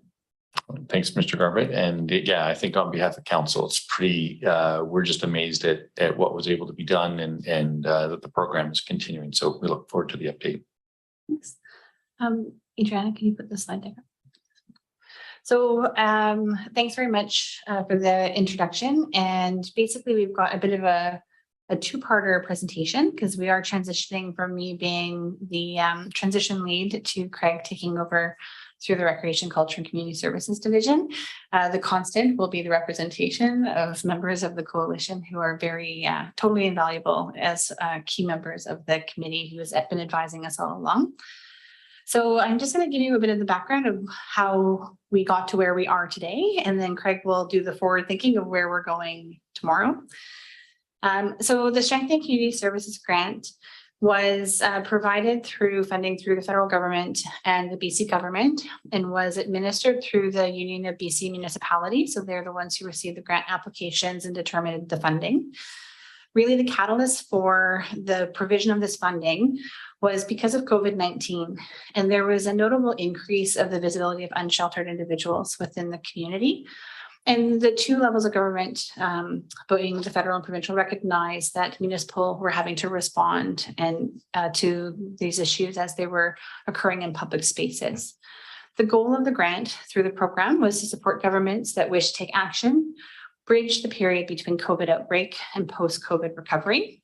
And there were four key focus areas. So the first one being improving the health and safety of unsheltered homeless people living in public or private spaces, including the risk of COVID-19 and other disease transmissions, reduce community concerns about public health and safety in neighborhoods where unsheltered individuals or populations were seeking temporary shelter and services, improve coordination among eligible applicants and health and social service providers, Indigenous organizations and others working on housing, homelessness, and service provision, and increasing the capacity of applicants to work with homeless persons or Indigenous organizations towards cultural safety and trauma-informed responses.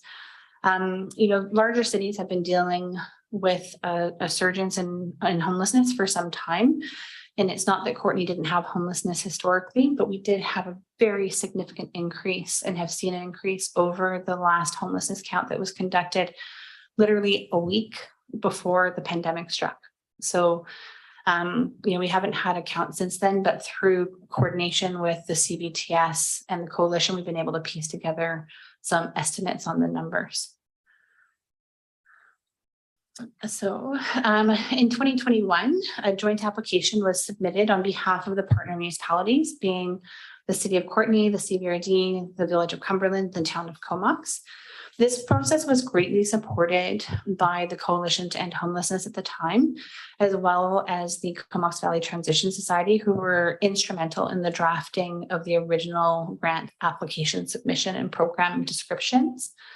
The request was very well received to the point where we were awarded $1,093,000. And essentially that money was to fund things like overnight shelters, expanding day center services, more rural outreach programs, as well as some survival gear to be distributed to individuals living rough. Originally, the grant was administered by the regional district, and through a series of events and just the decision that Courtenay, being the central urban municipality who had a lot of the services centralized in our area, that our connection to that community, to the services, would likely make us more appropriate to administer this grant moving forward. And in making that request, we received full and unanimous support from all partner municipalities. And we were granted the transfer from the UBCM as well. So as soon as we were formally approved as the organization to take over the administration of the grant, the things that we focused on were obviously the transfer of the funds. We were anxious to get that money in our coffers and then out the door to the service providers that really were highly in demand at the time, at the time and continuing. So setting up internal accounts, working with an administrator who would work on drafting contracts with service providers, reviewing an expression of interest process that had been initiated under the term with the CVRD for service providers to provide those services to the public, selecting the providers, creating the contracts, and getting the money out the door, which I can say is going out the door or has gone out the door, as well as reporting impacts and communication. So through the transition, we really did hear that in addition to some of the personal experiences, that the lack of information around how this money was being used and who was being funded or what programs are being funded or really how the grant was intended to be used based on the application was not coming forward. So we developed a robust communication plan for that. For the services, I can confirm that we have 5 service providers who have been funded. So we were very successful in submitting a grant amendment request. So some details had changed from the original application to when the funding actually came through or was approved, specifically in regard to the provision of shelter or the extension or expansion of the Connect Center at the time. We were successfully approved for the extension. So the grant money can now be used until the end of June of 2023. As well as all of the proposed amendments, which were unanimously supported by the member municipalities and was accepted by the UBCM. So the services that have received funding and will be receiving funding include the Connect Community Access Hub to operate a 6-day-a-week a day center program. They're currently located at 685 Cliff Avenue. And as you can see from the list up there, they provide an exhaustive amount of services greatly in need. And they're also providing access to complementary services to access the demographic from a central location. We've got community meals and anti-stigma events. So that's being done through Sunday service, where you have meals being served to individuals experiencing homelessness, as well as the invitation of local residents and businesses to come and share a meal with individuals who may be living rough in their community, where they all have the opportunity to hear about local services and supports that are available to them, as well as to share some experience and understanding of each other's perspectives or positions. Hornby and Denman Island Outreach. So this is providing a part-time outreach coordinator to go to existing events. So for example, food banks or meal programs on those 2 islands, and working directly with individuals experiencing homelessness as clients and connecting them with appropriate services. Peer-based outreach and remediation. So this is a downtown group of individuals who are either experiencing homelessness themselves or have lived experience. This is being supported through AIDS Vancouver Island. They're doing cleanup practices around heavily occupied areas, so such as around the Connect Center itself, around the Herbaloo, some of the other public washrooms in the downtown core. But at the same time, they're also doing outreach with their peers in the community and advising them, especially anyone who may be new, where they can access services and supports. And the last one is training capacity building. So this is actually being undertaken by the City of Courtenay as a central coordinating body. It's to provide training to city employees, to nonprofit volunteers and workers. Members of council will have the opportunity in the future to also attend the different training programs. And this is really to bring up our collective knowledge around the need to have culturally informed practices, recognizing first and foremost the disproportionate number of individuals experiencing homelessness who are of an Indigenous background, as well as violence prevention, mental health and addiction awareness. And I can say the bylaw division with the City of Courtenay has been doing a lot of this already, and this will really add to our knowledge and understanding moving forward. So before we move on to Craig's portion, first and foremost, just thanks and appreciation so much to the funders. So none of this would be possible without funding coming from the federal and provincial governments through the UBCM as the administrators and the partner municipalities for being supportive of the program. And really the big piece for me and what led to what I believe was a very successful transition is really the support that the city had through Roger, through the coalition, through Angela as the coordinator from the coalition, and through Heather, as well as other individuals have kind of come and gone as the process has gone on. But really, when we had to redo the application and put in some amendments, they were extremely invaluable in determining what the priorities were for the community and where the funding and the focus needed to be. And that's something that I don't believe the city could have made an informed submission without their assistance. And I'm very grateful to Roger because he has offered to be here today to share the coalition's perspective on the transition and make any other comments that he would see fit. So Roger, I'd like to pass this over to you. Sure. Well, thanks very much, Mayor and Council. I'm here tonight to representing the Coalition to End Homelessness, and really bring our appreciation to the city, and in particular to your staff, Ms. O'Connell and Mr. Rushton, in bringing us to a point where we are implementing the plan of the Strengthening Communities Grant. Ms. O'Connell talked about some of the changes and the need for amendments, and just like the COVID environment that we're still in, things have been very fluid since the very beginning of when we first submitted the application to UBCM, or when the first application was submitted to UBCM. A lot of things changed, and because of the process of the bureaucracy, by the time we were awarded it, there were some significant portions of the plan that had to be reworked. The initial plan was to move Connect, and then that fell through because I guess the new property became unavailable. But through all the processes now, we're very, very happy that all of those changes have been approved and have gone through. And we're certainly looking forward to work with the city and with Mr. Rushton and his staff in the implementation of the plan through to June of 2023. So thanks very much. And with that, with the looking forward, Craig's going to go into the communications plan and how we're going to keep you all up to date on the great work that's being done and the impact it's having on the community.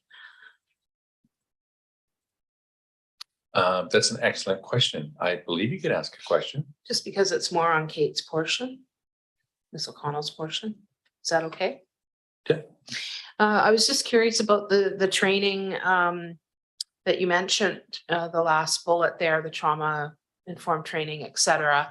And you mentioned it would be open to nonprofits and our staff, et cetera. Would there be any involvement with any of the downtown business folks or anybody like that to take part in any of that training, or is the allowance mostly for the folks that you mentioned?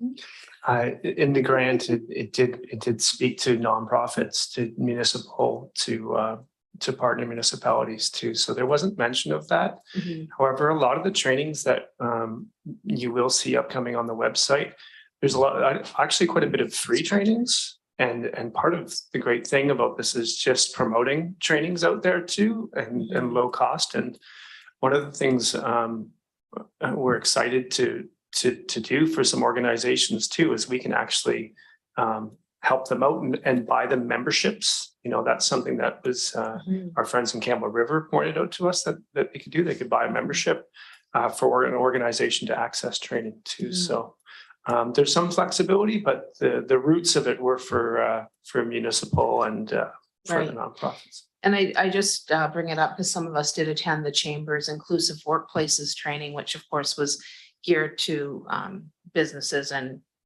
more around their own staff and employees. But I think, whatever we can do to try to create understanding in our downtown, especially in our downtown core, where we do have more folks that are struggling down in the downtown core.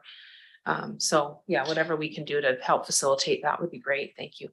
Yeah, I'll mention one more thing about the trainings too, is there's a couple core kind of fundamental trainings that we're going to probably see the biggest uptake with staff, because they're foundational trainings for our frontline workers and staffs. Great. Well, thank you very much, Roger. for coming today and sharing our presentation. So I'm going to speak a little bit about the communication plan that we've put together, because communicating out the results of this grant are extremely important, and that transparency for the community, as well as it is an opportunity with organizations who may or may not be collecting a lot of statistics and that sort of thing too, as we kind of see through their reporting, as we can work with them on improving their collection of statistics and actually improving their ability to seek other grants and that sort of thing. So kind of building up that capacity as well. Where do I point this thing?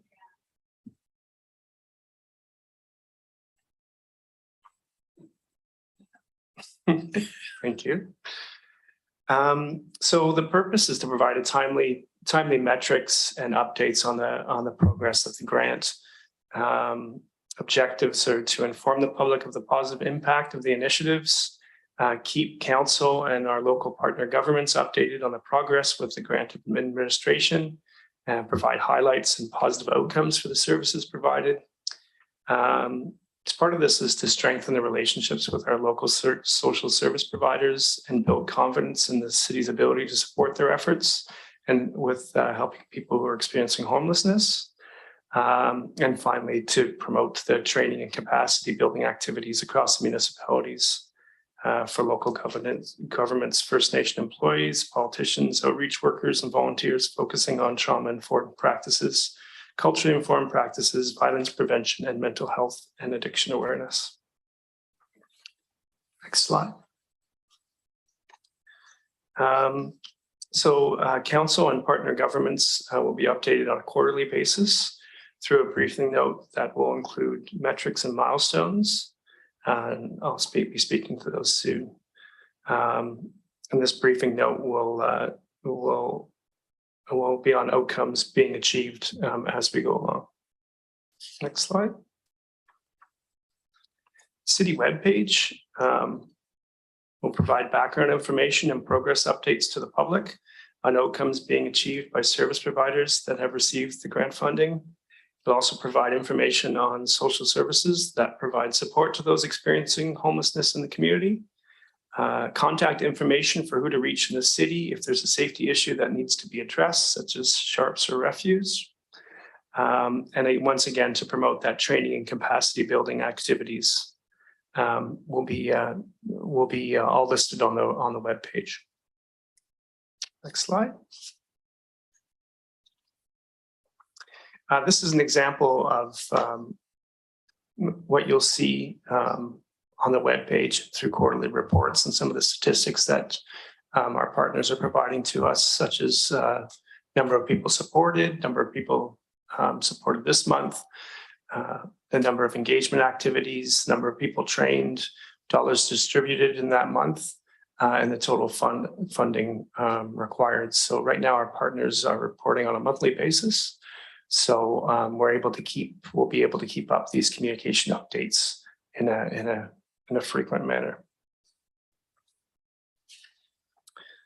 Next slide, please. We'll also be featuring administrative milestones and next steps on the project funding and activities informed by the Strengthening Community Grant Steering Committee, along with project timelines. Next slide. Part of the ongoing maintenance will be maintaining the Strengthening Community Grant Advisory Committee meetings. These are monthly meetings chaired by the city to lead and provide updates on outcomes being achieved and to work through any issues arising in the grant itself. Next slide. So the final report, as we progress through the reporting and the communication on the grant, we'll be collecting all the vital qualitative and quantitative data through the metrics that we require to lead up to the final report of the UBCM. We've actually done some initial work on that already, so that and with the statistics that come in he should be in great shape to get that report in on time and accurately. And finally, this we've got a communication schedule. This is kind of a recap. Web page and the dashboard will be updated monthly. Council and partner updates will be updated quarterly and highlight the relevant decision-making of the advisory committees, committee meetings, which will be happening monthly through to this year and may move to a quarterly into next year if they're not needed or maintained monthly. And this will again inform the final report to the UBCM, which will come out in Q2 of 2023. So with that, any questions with regards to the communication plan?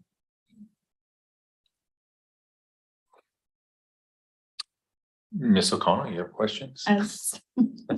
Not a Sorry. question, more just something to add to the metrics discussion that Craig has just reviewed.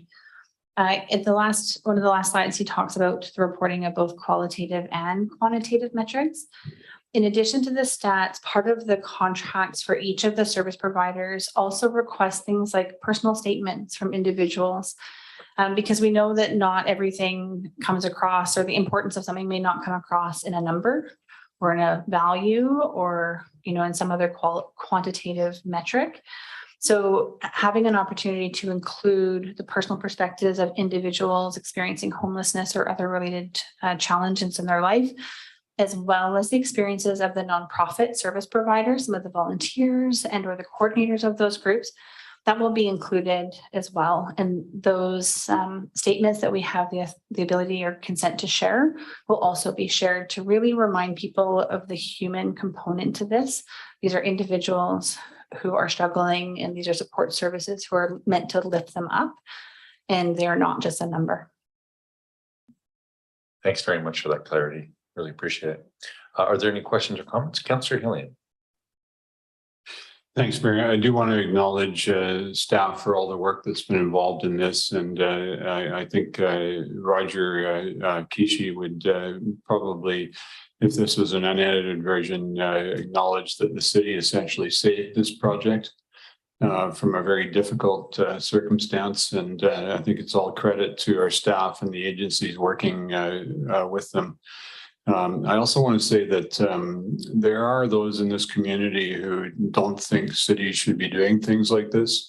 And I would suggest that we have very little choice. We're engaged on a day-to-day basis with the issues presented by the challenges of homelessness and lack of housing and the toxic drug crisis and all of those issues. And for us not to respond by working with our partner agencies would, in my view, be a dereliction of our duty to our citizens, the most vulnerable and the others who live in this city. And I just applaud the efforts of our staff and the agencies doing this work. Thank you. Thanks so much for those words, Councillor Hillian. Any further questions or comments? Seeing none, there is a motion on the floor. All those in favor?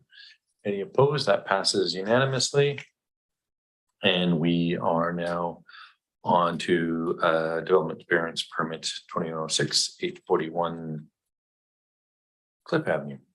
Councillor Frisch. Yeah, Mayor, before we do that, does anyone else want a bathroom break? I just had one, but I'll go ahead and move the recommendation then. I'll move that based on today's staff report, development variance permit number 2106 for 841 Cliff Avenue. Council approve option 1 and issue the development variance permits number 2106. All right, thanks for moving and seconding that. And Mr. Garvin. Thanks. I think just cognizant of the time, but I think Mr. Marshall has a very brief introduction further to our comprehensive staff report.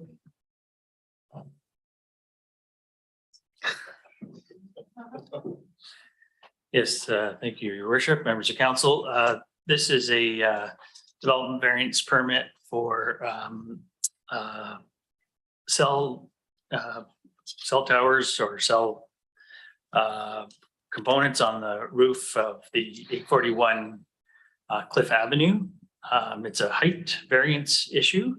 Back on July 25th, 2022, City Council directed planning staff to provide public notification to adjacent property owners and occupants requesting feedback on development variance permit 2106. And further to that application be brought back to council today, August 29th, 2022. So the city distributed the public notification to adjacent property owners and occupiers for this application on August 11th. And to date, we did not receive any feedback on this particular application. And we are recommending that this development variance permit be issued. Excellent. Thanks for that. Are there any questions or comments? Councillor Hillian. Thanks, Mayor. I just want to acknowledge that I believe the proponent is in the public gallery today, and I want to thank the individual for their patience in waiting for this item to come up. I have no problem in supporting this to go forward. Thank you for that. Any further questions or comments? All right. Do we put the motion on the floor already? Yeah. So all those in favor? Any opposed? And that passes unanimously. Next, we have the structural change to liquor license application. Councillor Hillian. Thanks, Mayor. I'll move that based on the August 29th, 2022 staff report, structural change to liquor license application, Crown Isle Golf Club, 399 Clubhouse Drive. Council approve option 1 and direct staff to publish notice on the city's website requesting public input on a proposed structural change to a liquor primary application at Crown Isle Golf Club. All right, it's been moved and seconded. And is there any back to you? Yeah, Your Worship, members of council. This is in relation to an expansion of the outdoor patio area at the Crown Isle Clubhouse. This is section 71(9) of the Liquor Control and Licensing Regulation states that local government or First Nation that wishes to provide comments and recommendations for the LCRB under section 38(3) of the Act must provide notification to the public that this liquor license is being amended. Originally, this patio area had 180 seats. The expansion will allow an additional 40 seats in a sort of tiered down, so to sort of be the bottom tier of the patio. This was originally put in when COVID was requiring large sort of setbacks between tables, and so it enabled them to increase the numbers of people on the patio. And I guess it was something they'd like to make permanent. So the requirement is that the municipality notify the public of the change in the liquor license. And so that's what is being recommended, that we send out to the public this notification of this change in the liquor license. All right. Thanks very much. Are there any questions and comments or comments? I think it's relatively straightforward. It's just sort of solidifying it. Seeing none, all those in favor? Oh.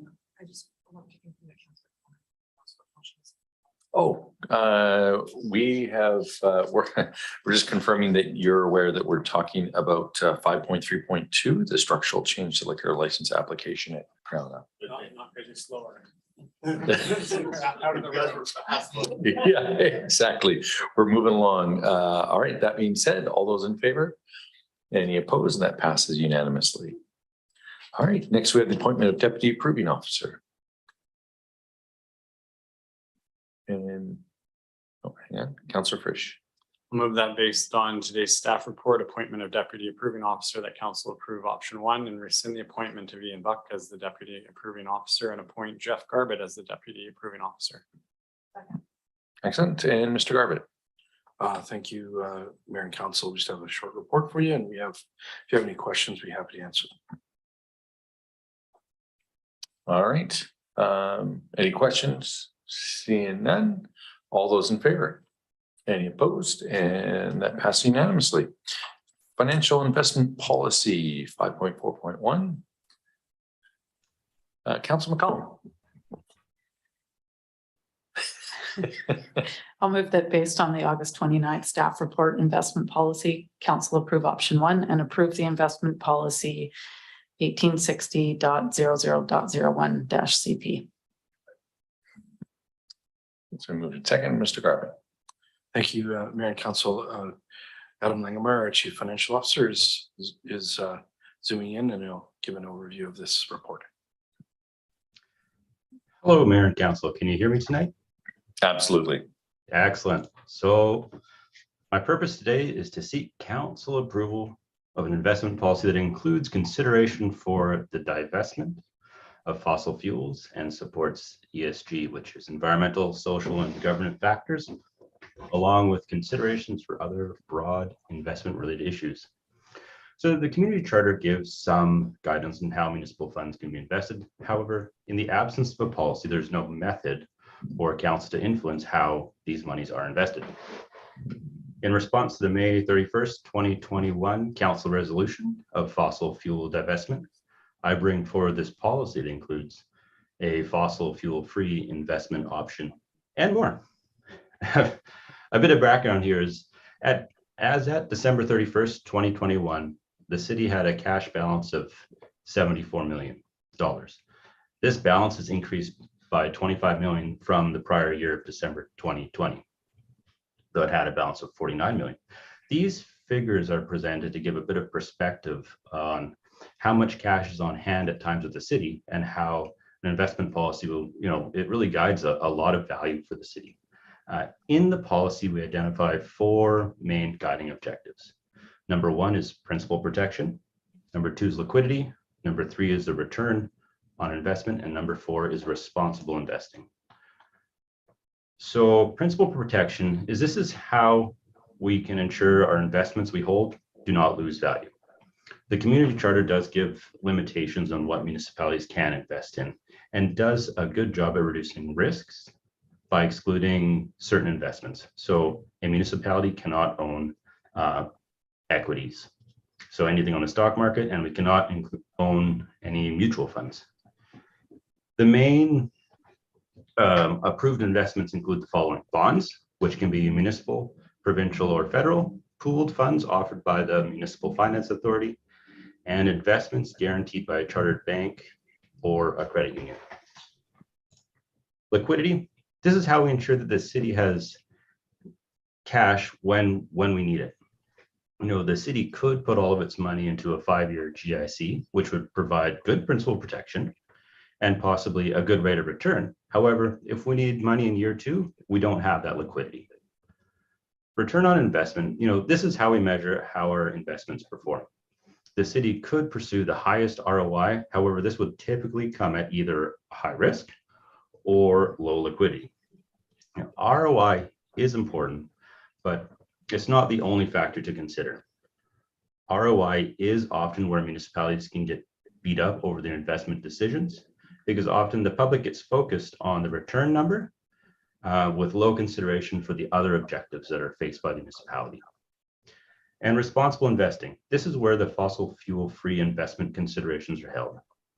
Furthermore, bring in ESG, which digs into the environmental, social, and governance issues of where we're placing our money. For example, if we place it with RBC, which has an ESG policy, it may be a better choice than an institution that may not have such a policy. This brings me to the next portion of the policy, and that's investment parameters, specifically diversification. Diversification is key in every good investment portfolio. If we can spread out the risk by diversifying, we can meet our number 1 objective of principal protection. Due to the investment limitations set by the community charter, the Municipal Finance Authority provides a variety of options for municipalities. All of the MFA's funds are permitted by the community charter, and in Appendix B, C, and D of this report, I provide information on the various investment products, which include a fossil fuel-free option and ESG-focused options. The policy provides the ability to place money into these funds. Now that being said, it wouldn't be appropriate for us to place 100% of our investment portfolio into a single fund, such as a fossil fuel free fund, due to the various time horizons of our cash needs and the lack of diversification this would cause. What we can do is we can look at our cash position, analyze when we'll need cash, and place funds accordingly. The fossil fuel free fund has a suggested time horizon of about 2 to 7 years. So if we know we need funds in that range, the fossil fuel free route is a very good place to put it. Table 1 in the report provides a bit of a snapshot of what kind of asset types, the mix between MFA pooled options, bonds, banks, and credit unions that the city can place funds, along with some maximum allocations. These parameters are specifically broad to allow for good diversification. With the approval of this investment policy, staff will be able to tailor the city's investment portfolio. And with that, I conclude my presentation and open for questions. Excellent. Thanks very much, Adam. That was great. And I do see that has generated some questions. Councillor McCollum. Thanks, Mayor, and thanks for the report, Adam. I'm really happy to see this policy come back. Yeah, I think the main point here is just that we're bringing our policies up to the reality of the operations of the city, and that the projects that we're planning for as time goes on become more complex, and that there is many moving pieces when we're managing our reserves, and a lot of those you outlined in your report. I think the policy as it's presented really reflects that well. And I think it is important to highlight that we do value responsible investing, but of course that there's other factors that we need to consider as well. One question I had as we go forward is whether or not, and it probably doesn't need to be outlined in the policy, but just some type of transparency that comes back to council and is shared with the public in terms of how reserves are held. I know that we disclose where we hold some of our investments in our financial notes, but it doesn't really break out the responsible investing piece. And I think that would be a valuable thing for future councils to understand, and as well for the public to understand how reserves are held. So just wondering if you have any comments on that. Yeah, thanks for the question. In the policy, it does identify that annually there'll be a report made back to council on the investment portfolio, and that's driven directly in the policy. Furthermore, written into the policy is that council should look at this policy once every 4 years. I did that to align with the election cycle. That's great. That makes sense. Sorry, I didn't catch the reporting back piece when I reviewed it, so my apologies there. Yeah, the other comment that I wanted to make too is that I think the investment products that are becoming available through the MFA are changing over time based on various councils prioritizing things like ESG and fossil fuel free. And even though that the DMAC fund, or that the last product that's listed in the table from the MFA, it's not considered a completely fossil fuel free fund. I saw it highlighted in one of the attachments that it's 94%. And I can only imagine that was prioritized when they designed that vehicle, due to the fact that many municipalities are in fact asking for these values to be reflected in their policy. So just wanted to make those additional comments, and thank you again for the report. Thanks. Thanks, Councillor McCollum. And Councillor Cole Hamilton. Yeah, thanks very much, Mayor. And thanks so much for the report, Adam. I was really pleased to see this. And we obviously, according to the report, didn't have a policy prior. It was a discretionary decision by the person who sits in your position, and clearly that has served us fairly well. But as with most areas where we undertake work, we generally have plans and systems for making decisions to ensure that the work we do achieves the goals we're looking for, and it does that effectively and efficiently. And I'm really delighted to see that we now have a policy there. And I think it's one which I think Councillor McCollum talked about, the ESG piece, and it's something which is becoming dominant in thinking among major financial players around the world, like folks like the Royal Bank. So for us to be cognizant of that, and I think taking that into account with our decisions is just a sensible recognition of the reality that we live in when we're trying to balance risk. And I'm not an accountant, but I was just really pleased to see in the section on financial implications your sort of conclusion, which is that a reduction in financial risk will be achieved once funds are placed in accordance with this policy. And I know that you are an accountant, and if you're saying that this is going to be reducing funds and creating a clear framework, then it strikes me that that's a move forward. And I just thank you for the work on that.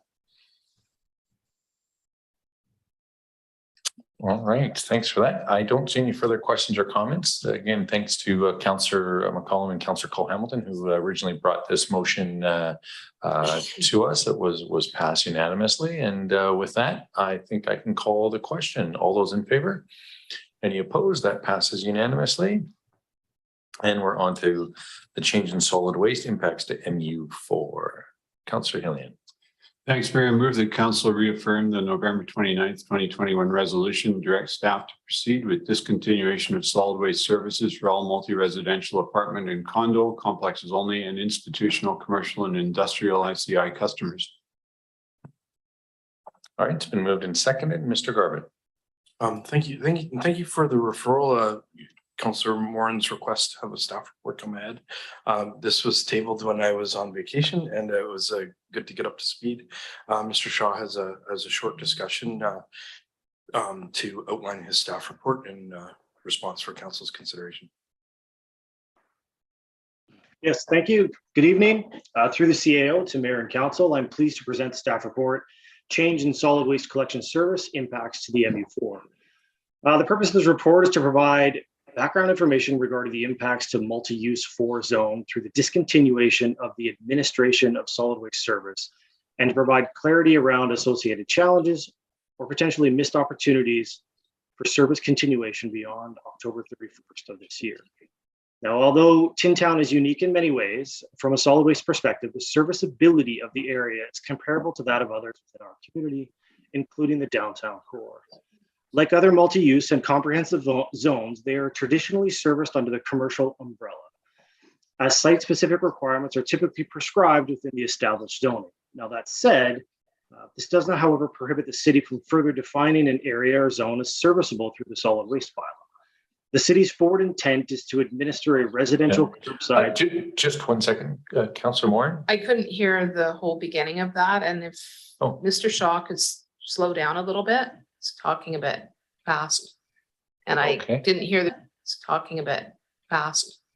And I didn't hear the beginning section. Sorry. Okay, sorry about that, Mr. Shaw there. I'm not sure if you heard that, but if you could unfortunately restart there and a slightly slower cadence, that would be better. Thanks. Sorry, Councillor Moran.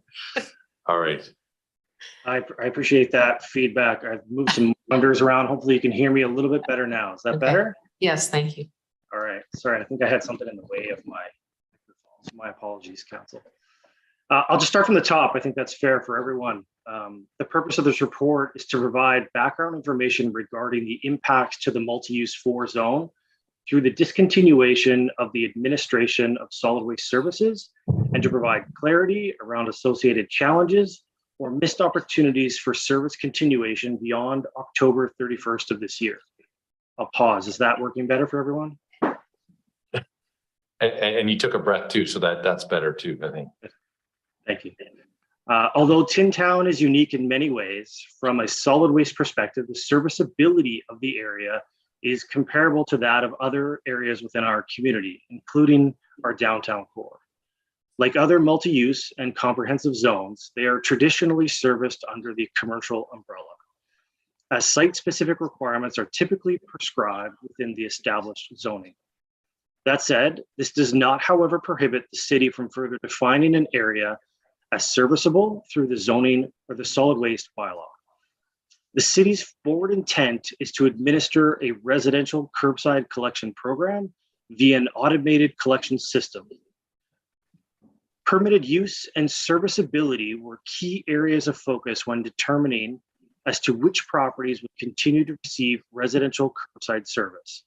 When determining this, staff considered the transitional ability of a property to the automated style service, and further by defining the establishing parameters for serviceability. That said, sorry. Yep. I just banged my table with my elbow. That said, one of the main provisions for exclusion would be any non-residential or commercial use type properties. As the city moves towards an automated collection system, the residential collection model will not suit all needs. Permitting mixed-use properties or tenants or property owners the opportunity to arrange their own solid waste collection services offers more opportunity and options to suit the unique circumstances and varying needs within the MU4 zone. With that, I'd be happy to take any questions council might have. Thanks very much, Mr. Shaw. And I think really to emphasize the fact that historically and well, even today, the residential solid waste pickup is actually subsidizing the commercial pickup. And I think that was one of the big concerns in terms of sort of that financial impact, especially as we move forward. Does that sound fairly accurate? Okay. Excellent. Councillor Moore. Thanks, Mayor. I probably have a unique perspective because I lived in this neighborhood for 30 years, although I don't live there now. I appreciate the comments made and how it, I wanted you to back up because I missed the part about similar to downtown Courtenay. So I appreciate that it does have similarities. At the same time, if you live there or you even do business there, you'll see that it is more like a residential neighborhood. There are businesses there, but it's actually a neighborhood where I would say the residences stand out in terms of the feel of the neighborhood is more like having a home-based business rather than a downtown commercial zone or any other commercial zone in the city. I think right now the way it stands is that there would be a couple buildings that would be collected from residential collection would occur because they are designated solely residential. Having said that, there are numerous buildings there where residents folks are living there who have nothing to do with any of the businesses. So they don't even necessarily have their own business or are connected with the business. They are truly residents. They're folks who are renting the upstairs unit, which is more like, there is a stratified section for sure, but there are several detached buildings, which I lived in, which was not stratified and did have, front yard, backyard, et cetera. So I still believe that this area is unique, and I really do understand the comments from the residents. They don't understand why a collection truck would be going in, making the effort to go in and collect a couple cans from one resident on that street, when for all intents and purposes, every other resident there sees themselves similarly to that resident. So I haven't, I guess, heard a compelling argument to include them in the other what's it called? The multi-residential apartment and condo. It's really not the same. It's not the same as a building that has only condos, no yards, et cetera. It's a different type of development. There's actually nothing exactly like it in the city. So I would like to see, I don't know, I'd like to hear, I guess, from staff what the barriers would be to collecting from the residences. I understand that the contract, the commercial folks would still have to arrange their own contract. I think, there's no argument there against that.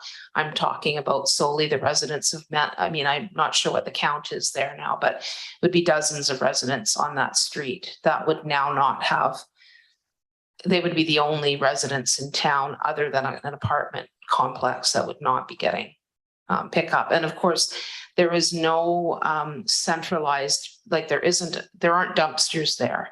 Like, I'm just trying to paint a picture because I don't think that, this is not an apartment building that has a dumpster. These are people who walk out their cans to the street, just like everybody else in a residential neighborhood. So I don't know if staff has any comments on any of what I've said, but thanks. And Mr. Garbage, do you want to comment? Thank you through the mayor to Councillor Morin. The staff report provides kind of an overview of the rationale. We have second floor residential in a number of multi-use zones. They may or may not have back yards. It's a principle that we've taken forward, and Mr. Shaw and Ms. Singh have come forward with some information for council's consideration. We would, of course, take council's direction. We identify that there are a significant number of multi-use zones. In addition, are commercial and industrial that have accessory residential that would essentially fall into the same situation where we would be asking them to enter into commercial arrangement. So we're in terms of any additional explanation from staff, we've looked at the situation. We had this deliberation when we went this original route. We sought some clarification for the MU4 zone specifically, and we've provided for council's consideration. And if we have direction from council, we'll implement it. All right, thanks. And Councillor Frisch. And thanks, Mayor, and thanks, Councillor Morin, for bringing this back, and thanks, Mr. Shaw, for the report. And maybe, Mr. Shaw, you could just clarify something for me. So if I was living there in a residential unit in the past, I would just walk my garbage out to the street. Is that correct? Or I would have? Yes, through the CAO to mayor and council. And if Sorry, I thought that was the end of it. No, yeah, fundamentally, yes. But the same expectation realistically would have been in terms of the provision of servicing for the commercial entities as well. And so there's fairly mixed use of groups there that would all conversely put their materials out. And so there's no real clear identification as to who's being serviced by what needs. And I didn't catch all of that, but I'm just trying to boil it down because I don't actually understand how it works there or how it worked in the past. And so if I owned like a storefront or a business, would I also walk my garbage out to the curb and have someone drive by and pick it up? That would be the current model that exists today. Yes. Yeah. And in both those cases, would I pay the city? Correct. Right. And then the new model would be each individual resident and business owner would contract a company to come by and pick it up when whatever they want, whether it's a garbage bin on the street or a big bin in a driveway. Correct. Okay. And the reason we can't continue with the current model is that it complicates things on a sort of, a paperwork level or an organizational level. Is that correct? And that would be across the city, I guess. Yeah, it's a fair point. So the crux of the issue really are identifying the residential units in separation from the commercial entities that exist. And that happens across the city in a multitude of MU zones, as well as in our commercial core or comprehensive zones. And so clearly defining who's who within that would be a significant factor in terms of our forward. That would impact roughly 600 lots across the city right now. Right, and so if we wanted to change stuff for Tin Town, it would be sort of an exception, and we'd have to figure out how to I guess, or we just continue charging them how we charge them, possibly. Correct. It would be an exception to the rule, and we'd have to consider serviceability and whether or not an automated system could actually provide that level of service within that particular area. Okay, and that's sorry. I'm sorry. No, I'm sorry. And that's when we get into the particular area in terms of serviceability and defining what serviceability is for any one area relative to an automated system. The unobstructed curb area within a frontage of a property is important to that ability. It has to be unobstructed for the day of which collection is. And as you can imagine, in Tin Town, although they have 20 meters of frontage right now, much of that frontage is actually driveway frontage for parking or business function use. So it have to be uninterrupted space, which becomes very troublesome to acquire within that area for all of those reasons. And then adding the undisclosed amount of individuals that would be deemed as residential would be a contributing factor in terms of that discussion. And just on a different note, you're suggesting that there's a cost savings for some of the residents and businesses. Could you just clarify that for me? Like how much or is it across the board or is it just some people? Yeah, it's a fair point. I would suggest it probably differs for many. Those that are residents and business owners are currently paying two service fees. They're paying both the residential fee and their commercial fee. Collectively now together, if they're the same owner, they could do one servicing fee and have one pickup for all of their materials that they're choosing at the time of which they would choose.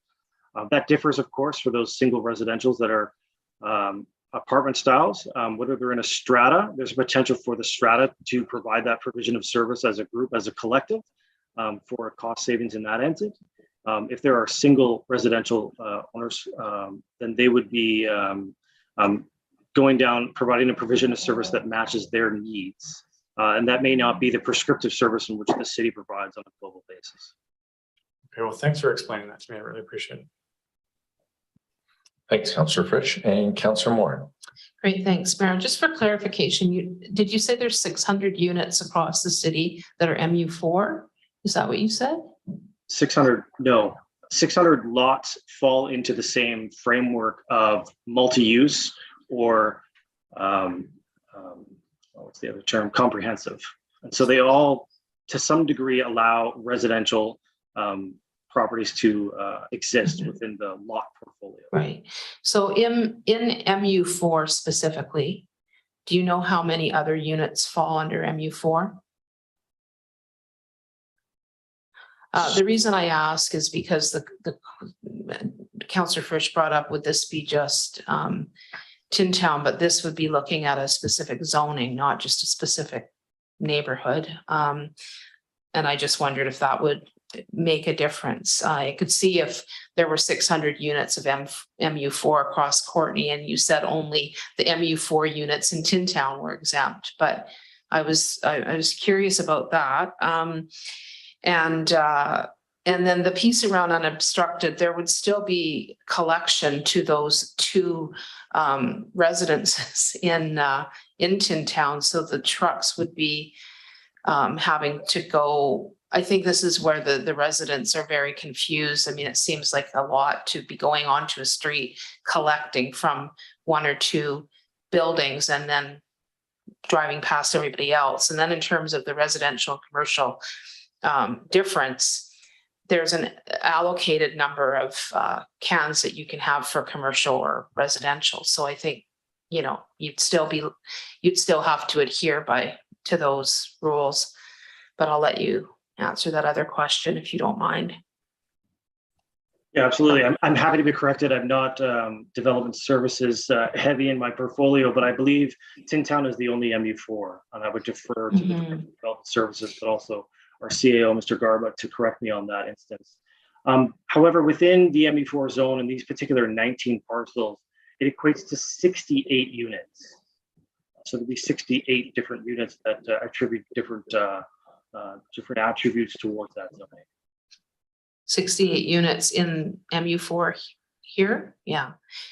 So, I think it is a unique neighborhood. I don't think it fits with the rest, but, I don't know if I'd be able to convince anybody to piece off MU4. I know the recommendation from staff is to go this route. So if it goes forward as is, I'll most likely vote against it. Thank you. Thanks, Councillor Morin. And and I think because of its makeup, Tin Town has, the communication side on it has been pretty good. I know I have been contacted by businesses because the business itself is not necessarily the owner of the building, and so the notification may not have gone to them. So they got that notice later than other people. But that's more on the communication side of things. and not particular to this specific thing. But other than that, if there's no further questions or comments, I'll take the vote. All those in favor? Any opposed? We have one opposed, Councillor Moore. All right, thanks for that discussion. And next we have the 2019 to 2022. Oh, yeah, Mr. Garvin. Thank you. Many councillors are having some questions from the various types of properties in the community. We've had some discussions with the Downtown Courtenay DIA about communications on the changes that are coming in the new year. And the staff are regularly fielding those calls. If council has questions, we can please forward them to Public Works Services, and we did bring on a resource to help coordinate our solid waste. This definitely is a change. We're gradually moving into that, and then we also have the change with our interim organics as well. So there's a lot of change happening right now on the solid waste area, and it's a lot to manage. We're trying to do our best around those communications. So far, I think when we get direct engagement with people who are having some questions, we're having some positive results. And so if you're contacted, if we can provide off a contact information, and we'll loop back council in on what we're hearing as we move through this. And I appreciate change management is always a bit of a difficult thing. And as we saw when we were having some collection issues, we have a very patient public. However, there are some limits to that in some ways. So we want to try and be as proactive as we can. Thanks. Sorry. Appreciate that. All right, that being said, we do have the 2019 to 2022 City of Courtenay Strategic Plan update. Councillor Hillian. Thanks, Mayor. I move that council receive the 2019 to 2022 City of Courtenay Strategic Plan update briefing note. All right, it's been moved and seconded. Mr. Garvin. Thank you, Mayor and Council. It was a pleasure to put together a bit of a retrospective of the time during your tenure. I have only had the pleasure of working with you for about a year and 8 months or so. Our one pager, two-sided, is there just to give an overview to Council some of the key accomplishments as it relates generally under the format of the strategic plan. I guess the biggest takeaway after a huge amount of work over 4 years, council has paved the way to establish a new official community plan, which provides economic development opportunities, housing affordability approaches, and a path forward to accommodate development within our municipal boundary, that it's going to provide significant options in the community to age in place. But for developers, council may recall that I believe 5 minutes after our OCP was adopted, we had our first rezoning that was facilitated by that to have infill development in the west side. So that was really exciting. I think our relationship building primarily with we have a number of key partners, but as outlined in our infographic, the work we've been doing with Comox First Nation on both service partnerships and reconciliation has been very rewarding. Your staff have done a phenomenal job, particularly through the COVID time, basically reinventing our organization to provide a whole variety of new service options, how to pay your bills, how to make your applications, how to participate in our exercises. And some of those things, although negative because of COVID, have really widened and broadened potentially people's opportunities to interact and provide feedback to you. We have hybrid models that are available, and then Minister Osborne encouraged us to carry on with these variety of opportunities. On the economic development side, with the closure of CVEDs, facilitating the MRDT, it's record breaking that came back into place. We've revisioned how we deliver the tourism focused with the significant savings to the taxpayer.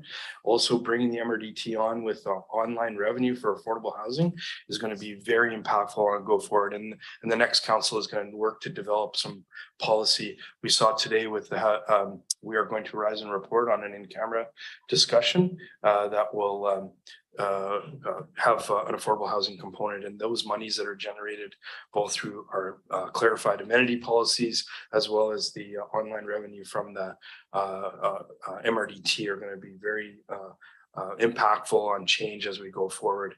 And then I guess finally I would just say council has tackled a number of very challenging issues.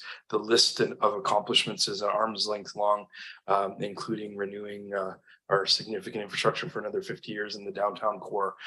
These are things that council has a lot of impact on.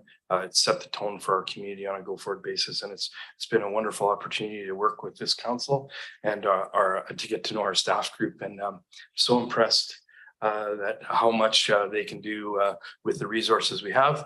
And as outlined in the short staff report, we'll start another strategic planning process with our next council, and it's just been amazing actually just to see how much is accomplished. And for you that have been around this, well, now in this horseshoe, we even have a new location for meeting through that period. In those that were at the V as well, you know how many things have happened, and when you look back on what's been accomplished, it truly is amazing. So with that, if you had any questions, I'm here, and we do have the majority of our senior team who are here. Some people are on vacation and may have some other questions, but with that, I'll leave it to you. Thank you. Thanks very much, Mr. Garbutt, for those words. Oh, hang on, give me 1 second. Councillor Cole Hamilton. Yeah, thanks, Mayor, and thanks, Mr. Garbutt. It was a pleasure to review what we've managed to achieve over these 4 years, and it's been an interesting journey. I just wanted to, I think one of the ways that we managed to maintain what I believe is the lowest average annual tax increase in the Valley is by being really resourceful in the way we've sourced grants. And I noticed that in the infrastructure upgrade section, it talks about 28 grants for a total of 2.85 million. Is that just for infrastructure upgrades? Because I note that we talked about the Strengthening Communities grant today. We received 2 million for the bridge, 1.72 million to cover the 17th Street bike lanes. So that would seem to indicate a bigger total. So I was wondering if we have perhaps a figure for the cumulative total of all grants received, or Mr. Garbutt. Thank you. So the grant total are grants received during this term. So the 17th Street grant did.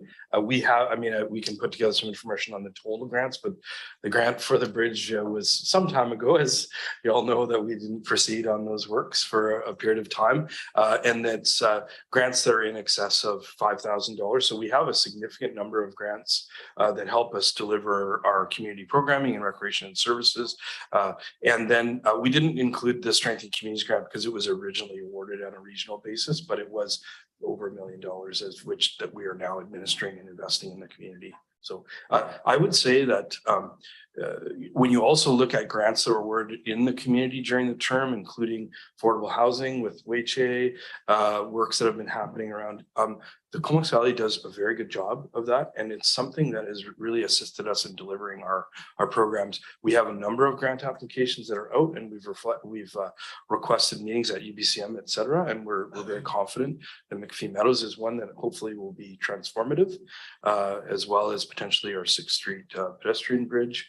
And we do very well, particularly through ICBC is another source of grants that we've done and worked through a lot of community safety issues. And inside our infrastructure section, we did talk about in our transportation section, we talked about pedestrian upgrades and renewals that we've done, as well as active transportation improvements. And I think the reputation of the city, particularly with our asset management policies and data collection there in place, really assists us with that. And we continue to leverage those strengths, as well as our partners actually at the as well as our partnerships at the regional level with First Nations and member municipalities. I think it's going to serve us well going forward. Well, thanks, CEO. That gives, I think, a really good overview of how we've managed to, manage money carefully and throughout this term. Appreciate that. Absolutely. And then, as you mentioned as well, Mr. Garbutt, the fact that we were able to accomplish many of these things through the pandemic is absolutely mind-blowing to a certain degree, especially when you throw in those zingers like MRDT and strengthening communities, which were not even on anybody's radar. Well, really until it was almost too late. So, and the fact that all those things have been saved, and really it is absolutely an amazing list. I don't see any further questions or comments at this point. So all those in favor of receipt? Any opposed? That passes unanimously. And the next one was the late item that I asked for at the beginning, which is the Island Coastal Economic Trust request for a letter of support. Everybody should have received an email. And this is really just in follow-up to the motion that we made to UBCM. Unfortunately, that motion was denied because it was considered regional, and they have referred it back to AVICC.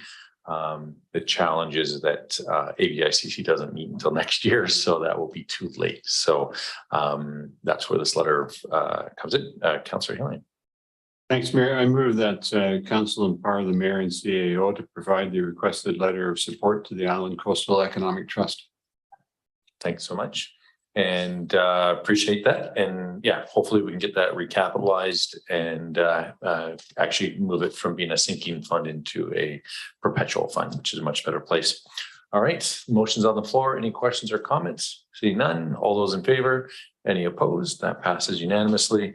And then we get into council reports, and we'll start with Councillor Cole Hamilton. Councillor Frisch. Just quickly, Mayor, the Junction Community Advisory Committee has had another meeting, and we ran into some hiccups with our wonderful idea to have a barbecue. We weren't able to pull it off. There's been some difficult activity in the neighborhood, and a few of the members didn't really feel up for putting that effort in. But we have resolved to keep looking for options to build community in that community, if you will. And so, yeah, we're continuing on with that work. Thanks very much, Councillor Frisch. And Councillor Hillian. Councillor McCollum. Councillor Moran. Councillor Theos. All right, I've just got a few things that I'll mention off. July 26th, we had our monthly Comox First Nations Council update where Mr. Garbutt and myself attended that, and Councillor Moran, I think, attended as well. So I want to thank Councillor Moran, and that'll be something moving forward where the acting mayor will actually participate in those meetings. July 27th, with the Chamber of Commerce put on an inclusive workplace workshop, and I believe many of our council attended that as well. So just want to acknowledge our chamber for doing that. On August 9th, we had our iced tea recapitalization planning meeting, where we hadn't heard what was happening with UBCM just yet. August 25th, I attended the art gallery.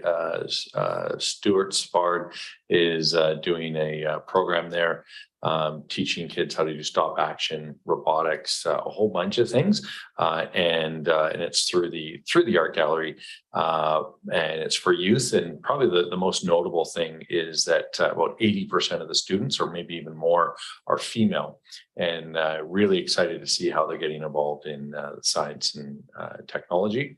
Also on the 25th was Diane Hawkins farewell. She spent 18 years as executive director and then president and CEO of our Comox Valley Chamber of Commerce. So just really acknowledging the work that she's done. In particular, really through the pandemic, the chamber really stepped up. And on the weekend, there was the CVEX Fall Fair, and I'm sure some of you attended that. And there was also Ribfest, which I think many attended. And with that, we can move into council resolutions. And so Councillor Cole Hamilton. Yeah, thanks, Mayor. I would like to move that council approves council rises and reports from the August 29th, 2022 in-camera meeting as follows. The motion is the council approves the transfer of the city-owned property located at 2140 Lake Trail Road, legally described as Lot A, District Lot 96, Comox District Plan EPP 58827 to Habitat to Humanity Vancouver Island North Society for the purchase price of $1 upon the satisfaction of the following conditions.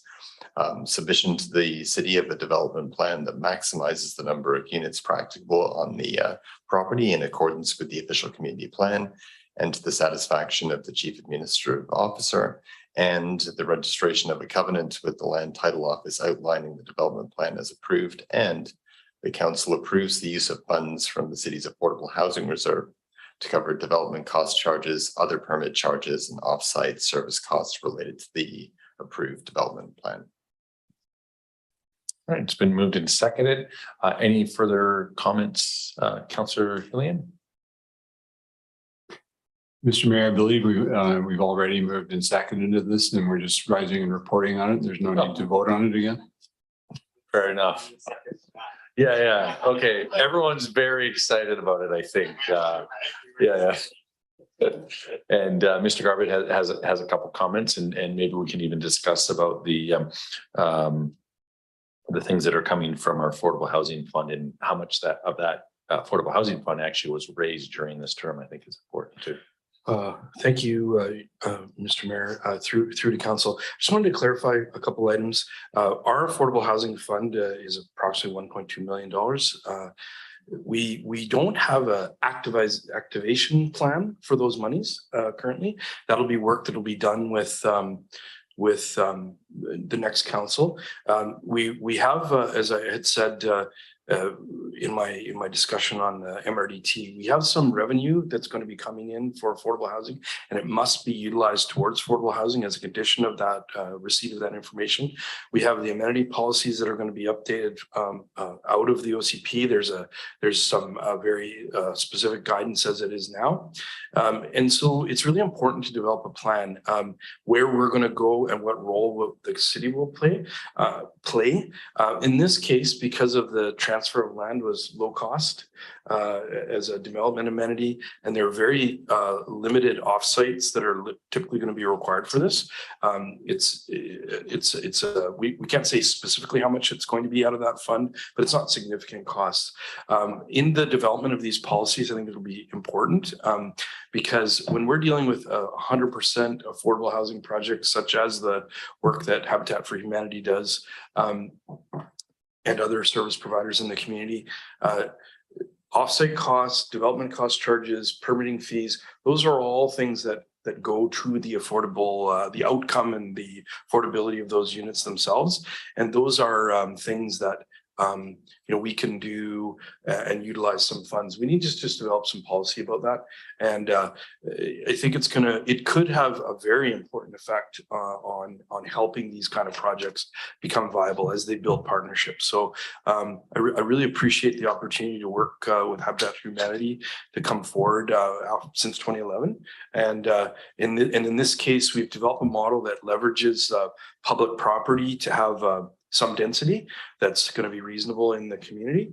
And we really think that this is a potential model that we can consider, but we do need to develop policy on the application of fees, et cetera, on this. So thanks for that. Thanks very much, Mr. Garbett. And with that, we have received it then, Councillor Hillian. Mayor, I'd like to announce that council rises and reports from the August 29th, 2022 in camera meeting as follows: that council appoint Randy Chatterjee, Glenn Mitchell, and Ted Robb as new members of the Board of Variance. And seconded. We don't need to do. Fantastic. Sorry, Councillor Frisch, I didn't tell the rest of council that I decided. So that's been risen and reported on. So if anybody has any questions, you can always call City Hall. All right, for first and second readings, moving on to the last leg here, bylaw 3058, Councillor Frisch. Thanks, Mayor. I'll move that based on August 29th, 22 staff report, zoning amendment bylaw number 3058 to allow for a carriage house at 440 13th Street. Council approve option 1 and give first and second readings to zoning amendment bylaw number 3058 2022. And that council direct staff to schedule and advertise a statutory public hearing with respect to that zoning amendment bylaw on September 19th, 2022 at 3:15. All right, it's been moved and seconded. And Mr. Garbett. Thank you. Through the mayor to council. Mr. Marshall, just give a brief overview of this report. I would note, council raised during our deliberations on the OCP implementation items that secondary suites are allowed. We're going to be developing policy on detached secondary suites. Right now, we have a few things on our work plate. And in some cases, the implementation of secondary dwellings, detached secondary dwellings, has raised some questions in other communities around privacy, et cetera. So we do have, in this case, we're still being a rezoning process for detached secondary suites on properties, but that is going to be part of the work program on the OCP implementation beginning in 2023. All right, Mr. Marshall.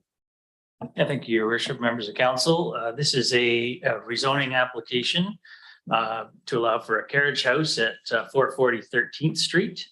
The rezoning is to rezone the property from the R2A to the, which is the residential 2 zone, to the residential 1E zone.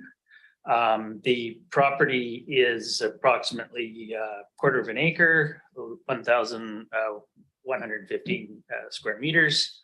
The carriage house unit is just under 500 square feet, 44 meters squared. It has access onto 14th Street, so the carriage house will be in behind the single family home, but the lot stretches between 13th and 14th. So this carriage house will be at the back and will gain access off of 14th Street. The present R2A zone doesn't allow for a carriage house, and so this is rezoning it to a zone that would allow the carriage house. And the recommendation is for first and second reading and to hold a public hearing on September 19th. All right, thanks so much for that. Councillor Frisch. Yeah, thanks again. I had a question about why you would go ahead and rezone this to a completely different zone instead of just making an amendment to allow it in the R2A zone to allow a carriage house. Does that question make sense? That's another option. There is a zone that particularly allows it, so that's usually the way you would go, but you could make it an exception within a specific zone. Yeah, like cleaner in a sense. Yeah. And I wonder in the R2A zone, you know, if we do go forward and allow carriage houses in them anyways, are there any hiccups in that zone that would have to be changed besides just allowing it? I'd have to take another look at the minimum lot size. Might be an issue for this one, but I'd have to take another look at it. Right, that would make sense.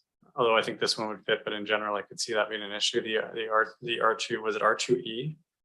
That were, or R1E? R1E, yeah. So this is, I thought this was for like a smaller type lots. And this is over quarter acres, but I guess, are you suggesting the R1E is actually quite versatile that way? It could be used for lots of different lots. That's correct. Thanks for that. Thanks, Councillor Frisch. And I don't see any further questions at this point. So all those in favor? Any opposed? That passes unanimously. And we're on to bylaw number 3066. Councillor Cole Hamilton. Thank you, Mayor. I'll move that council approve option 1 and give first and second readings to zoning amendment bylaw number 3066-2022. And the council direct staff to schedule and advertise the statutory public hearing for September 19th at 3:15 with respect to the above referenced bylaw. All right, it's been moved and seconded. Mr. Garland. Again, Mr. Marshall, give a brief overview.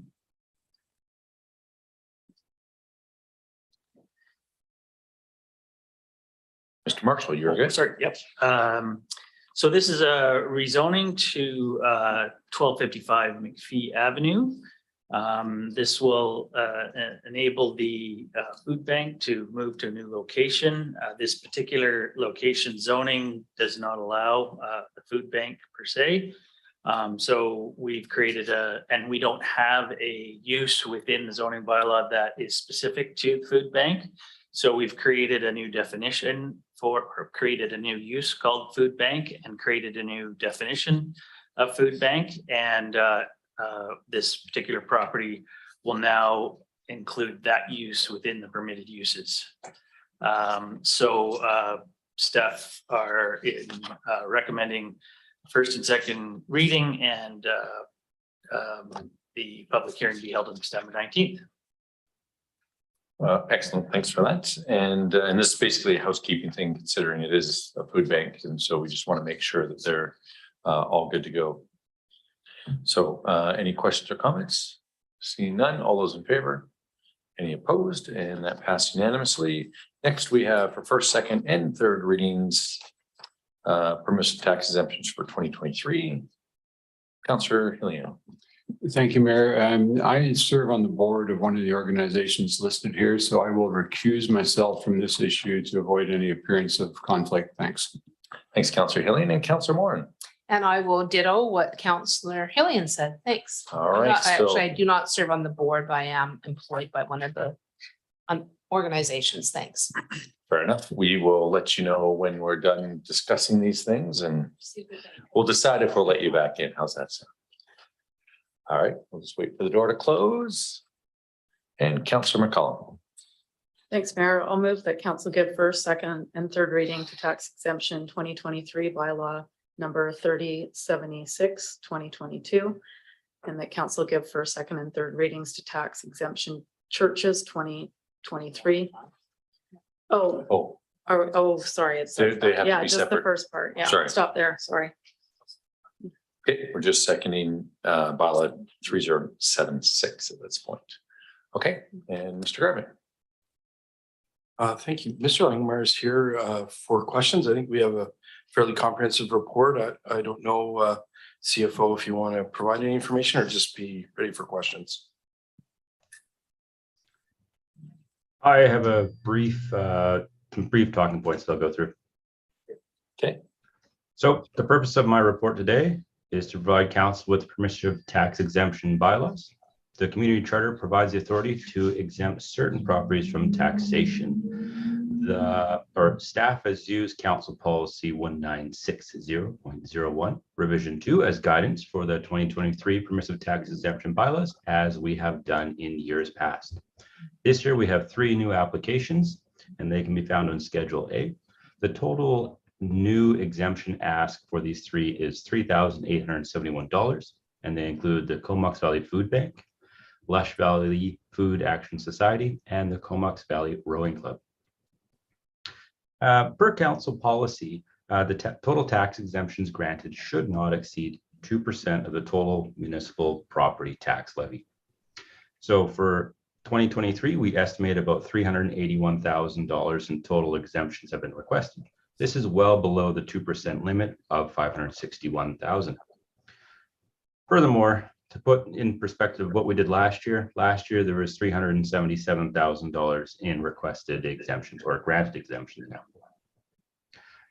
One piece of information I want to bring up. Once council gives first 3 readings to permissive tax exemption bylaws, the city must give public notice on the exemptions council is considering per section 94 of the community charter. This 2-week notification period must be completed prior to the adoption of the bylaws. Furthermore, bylaws must be adopted and submitted to BC assessment prior to October 31st.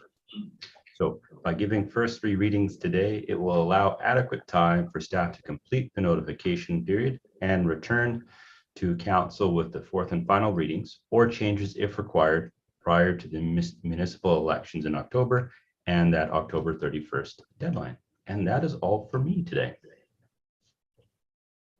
Excellent. Thank you very much for the report. And it is, again, very specific in terms of the folks that are up for sort of renewal, as it were, versus those that have applied for the first time this year. Councillor McCollum. Yeah, thanks, Mayor. I had a question about one specific tax exemption that's listed under the 10-year bylaw, and that was with regards to the train station that's part of the ICF lands. I understand the rationale why it would be included, but it's my understanding that they're actively looking for a tenant, and it just kind of piqued my curiosity that should that building be rented out to, say a business in town and there's a 10-year tax exemption on the property. I'm just not quite sure how those two things connect. I can understand the corridor itself being used for public use, but if that building were to convert to some type of commercial use, would we be adhering to the 10-year bylaw of no property taxes levied? That's a good question. So if you go to the root of what is happening by that leasing out of the property, through the BC Societies Act, any money earned from that lease goes to the society. That society can't pay money out in the form of dividends. There's no single person profiting. Essentially, all the benefit the city is giving to that society goes back into the society. Now, if the society is able to provide leased space at lower than competitive rates, then we might start running into an issue with the council policy where that's really not the goal. If the society's using this to, further societal business, keeping, the money flowing, that's something that is reasonably permitted. But we would look into it closer when we have these sort of change in uses for these people in the 10-year policies or bylaws. And Mr. Garbutt just wants to add to that. Thank you. In addition, the uses are quite limited in T2 there. So it may be that should they want to go a different direction, we may need to do a temporary use permit, which is now facilitated by the official community plan. So I think there's a couple of checks in place there. But I guess in theory, if there was no change in requirement on the land use, then it would defer, I think, into the conversation that our CFO was talking about. So thanks. Thanks for that. All right, thanks for the question, Councilor McCollum. I don't see further questions at this moment in time. Yeah, sorry. Councilor Frisch. I apologize if I couldn't find this in the report, but are there tax exemptions that relate to our downtown development incentive bylaw in this report? Fair question. There are not.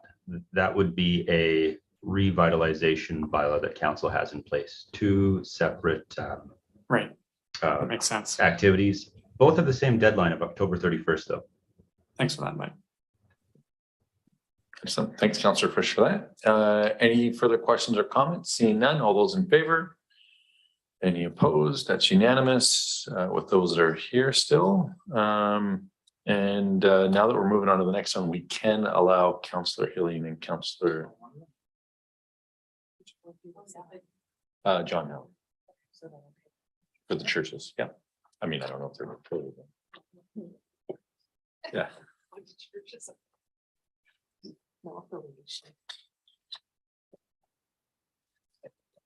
All right, Councilor McCollum, sorry about that. We got a little distracted. Thanks, Mayor. I'll move that council give first, second, and third readings to tax exemption churches 2023, bylaw number 3077, 2022. All right, it's been moved and seconded. I'll pass it back over to staff. Did you have an update to that, Adam? All right, are there questions from council? All right, again, bit of housekeeping. All those in favor? Any opposed? And bylaw 3077 passes unanimously. And then we have for third reading and adoption bylaw 2912, Councilor Frisch. Move that based on the August 29th, 2022 staff report, zoning amendment bylaw number 2912, 2020, 2650 Copperfield Road, council approve option 1 and give third reading and final adoption to zoning amendment bylaw number 2912, 2020. Okay, it's been moved and seconded. Mr. Garbutt. Thanks, Mr. Marshall. I'll give an overview of this report, given the public hearing was quite some time ago and they were working through some details. The staff report gives an overview of some of the key responses. Mr. Marshall. Yes, thank you, Your Worship, members of council. This is a rezoning application, changing the zone on 2650 Copperfield Road from residential 1A zone to the comprehensive development zone, CD30. and the Parks Public Use and Assembly 2 Zone, PA2, to permit 39 strata lots and up to 46 dwelling units. This particular application went to public hearing back in 2021 and had first and second reading on October 5th, 2020, or just first reading on October 5th, 2020, and had was brought back May 3rd for second reading. They had a public hearing on June 23rd, 2021. At that public hearing, there were a number of concerns surrounding the density of the particular project. They were proposing at the time 76 units. Traffic was also identified, traffic and volume of traffic, as well as a number of the intersections in the surrounding area that would be impacted by this additional density and development. Since that public hearing, the applicant has reduced the number of units that are permitted. There's a mix of units. There's a mix of duplex, carriage homes, single family homes, and townhouses. So it definitely fits within the sort of local area plan, the Arden local area plan, Arden corridor and local area plan. They have done a traffic impact study to address the issues raised by the public in terms of the numbers of cars in the area are coming from this property and how that traffic will impact the surrounding intersections. Staff are satisfied with the how they've addressed the issues raised by the public and are recommending final adoption. Excellent. Thanks very much. And Councillor Hillian. Thank you, Mayor. I'd just like to inquire with staff, do we have any rules on the length of time that can transpire between a public hearing and final adoption? Given that this is quite a significant gap and, quite frankly, the citizens of the community generally expect that when a public hearing takes place and their comments are made, that there's a more prompt response, including, the ability of council to actually recall all the details of the presentation beyond what's given in the staff report. So I'm just wondering what the actual requirement is for the length of time that can transpire. Mr. Corbett? Maybe I'll go. This predates Mr. Marshall's involvement in our organization. This was impacted by very significant staff changes in the department, as well as working through some of the issues that were identified, required them to rejig and rethink based on the clear input on some of the density issues. So there is no requirement. This is a fairly extended period of time. However, in council, I believe members of council around the table would be here or familiar with the topic, and the staff report provides an overview of the issues that were raised. I think it's very delicate handling, I think, of the land based on what the concerns were, the environmental issues that are there, and then our increased density requirements in that corridor. And quite frankly, what the applicant was proposing with the real mix of things inside there is really consistent with what our new community plan that's just been adopted there. But to be very clear, no, there is no timeline with which to come back. Okay, and then the other question I have, because I know that there were a lot of concerns about traffic, and of course, part of the response is the traffic study, and it's indicated in the report that safety issues at the Arden Road and Cumberland Road intersection can be mitigated, but there isn't really a plan for what actually will be done. And we hear about this intersection, not just from the residents that were concerned about this development, but from others in the neighborhood, from the parents of children in Arden School. And I just think it's incumbent on us to be a little clearer about, what we actually can and may and will do in relation to traffic safety at that particular intersection. And I don't really see very many specifics here other than possible installation of a roundabout, which in the past we've been told was not particularly practical. So I am concerned about whether or not we have anything more definite that we can offer people if this moves forward. Thanks. Mr. Garvin. I appreciate your comments in that regard. It's extremely complicated intersection, and histories of development applications and approvals there didn't result in concrete action. So the city is chipping away at improvements. So pedestrian improvements are underway right now for a safe crosswalk in that area. And Mr. Shaw is in the call right now, and I'm not. I would say that I mean generally what the study had shown that they're not significant, although there are issues that are there. These aren't triggering additional requirements based on level of service and failures, et cetera. And in sort of acknowledging the previous input that we had with the members of the Orchards area, traffic is traffic is traffic. So background issues and people's experience there, we can't change that. We have level of services that are being met there, but we do have some ongoing improvements, and the combination of challenges there, which include road geometry, elevations, environmental constraints, make it very significantly challenging to really look at this, and we will be chipping away at it. But as for specific details, we don't really have them at this point. The information developed indicates that it's within levels that we can move forward at this point. And it'll be ultimately up to council to decide. I would say through capital improvements or infrastructure issues there, we also have another table at our budget time to work through some of those things. It is a real legacy of 4 roads that come in on very challenging angles, and with the environmental issues and the road geometry and the elevation changes, it's a bit of a tough nut there. And I'm not sure if Mr. Marshall had any more from the specifics from the applicant. Yeah, it doesn't sound like we have a bunch more than that, Councillor Healing. Councillor Moore. Great, thank you, Mayor. Well, I'm happy to see there's been some adjustments. I mean, I was pretty lukewarm on this previously because of the overwhelming neighborhood concerns. I think almost everybody, if not everybody, was opposed to this. So I just want to reiterate the traffic thing. I know I've brought it up.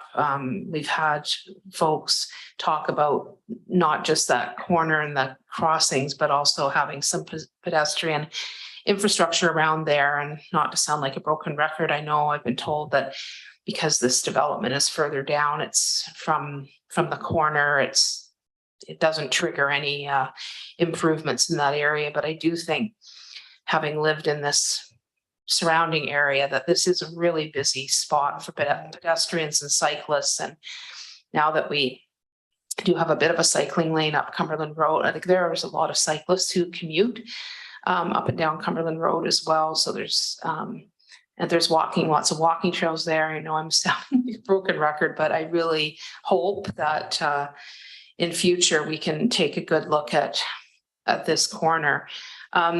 And again, I wanted to also say that I felt that it was just way too long to be able to, to go back. It's been over a year since the public hearing, and I felt like, wow, just trying to refresh my memory and dig out my notes and reread the comments. It was for a somewhat contentious development. I do like that there's, I believe, 57% is allocated parkland. I think that's a real positive. Having said that, this is a very sensitive forest. I've heard from First Nations folks around the significance of that forest in terms of medicine gathering, et cetera. I know we didn't necessarily hear all those nuanced comments, but I did want to ask. My recollection is that the conservation groups didn't have huge concerns with this plan, but if you could refresh my memory on that, I'd appreciate it. Thank you.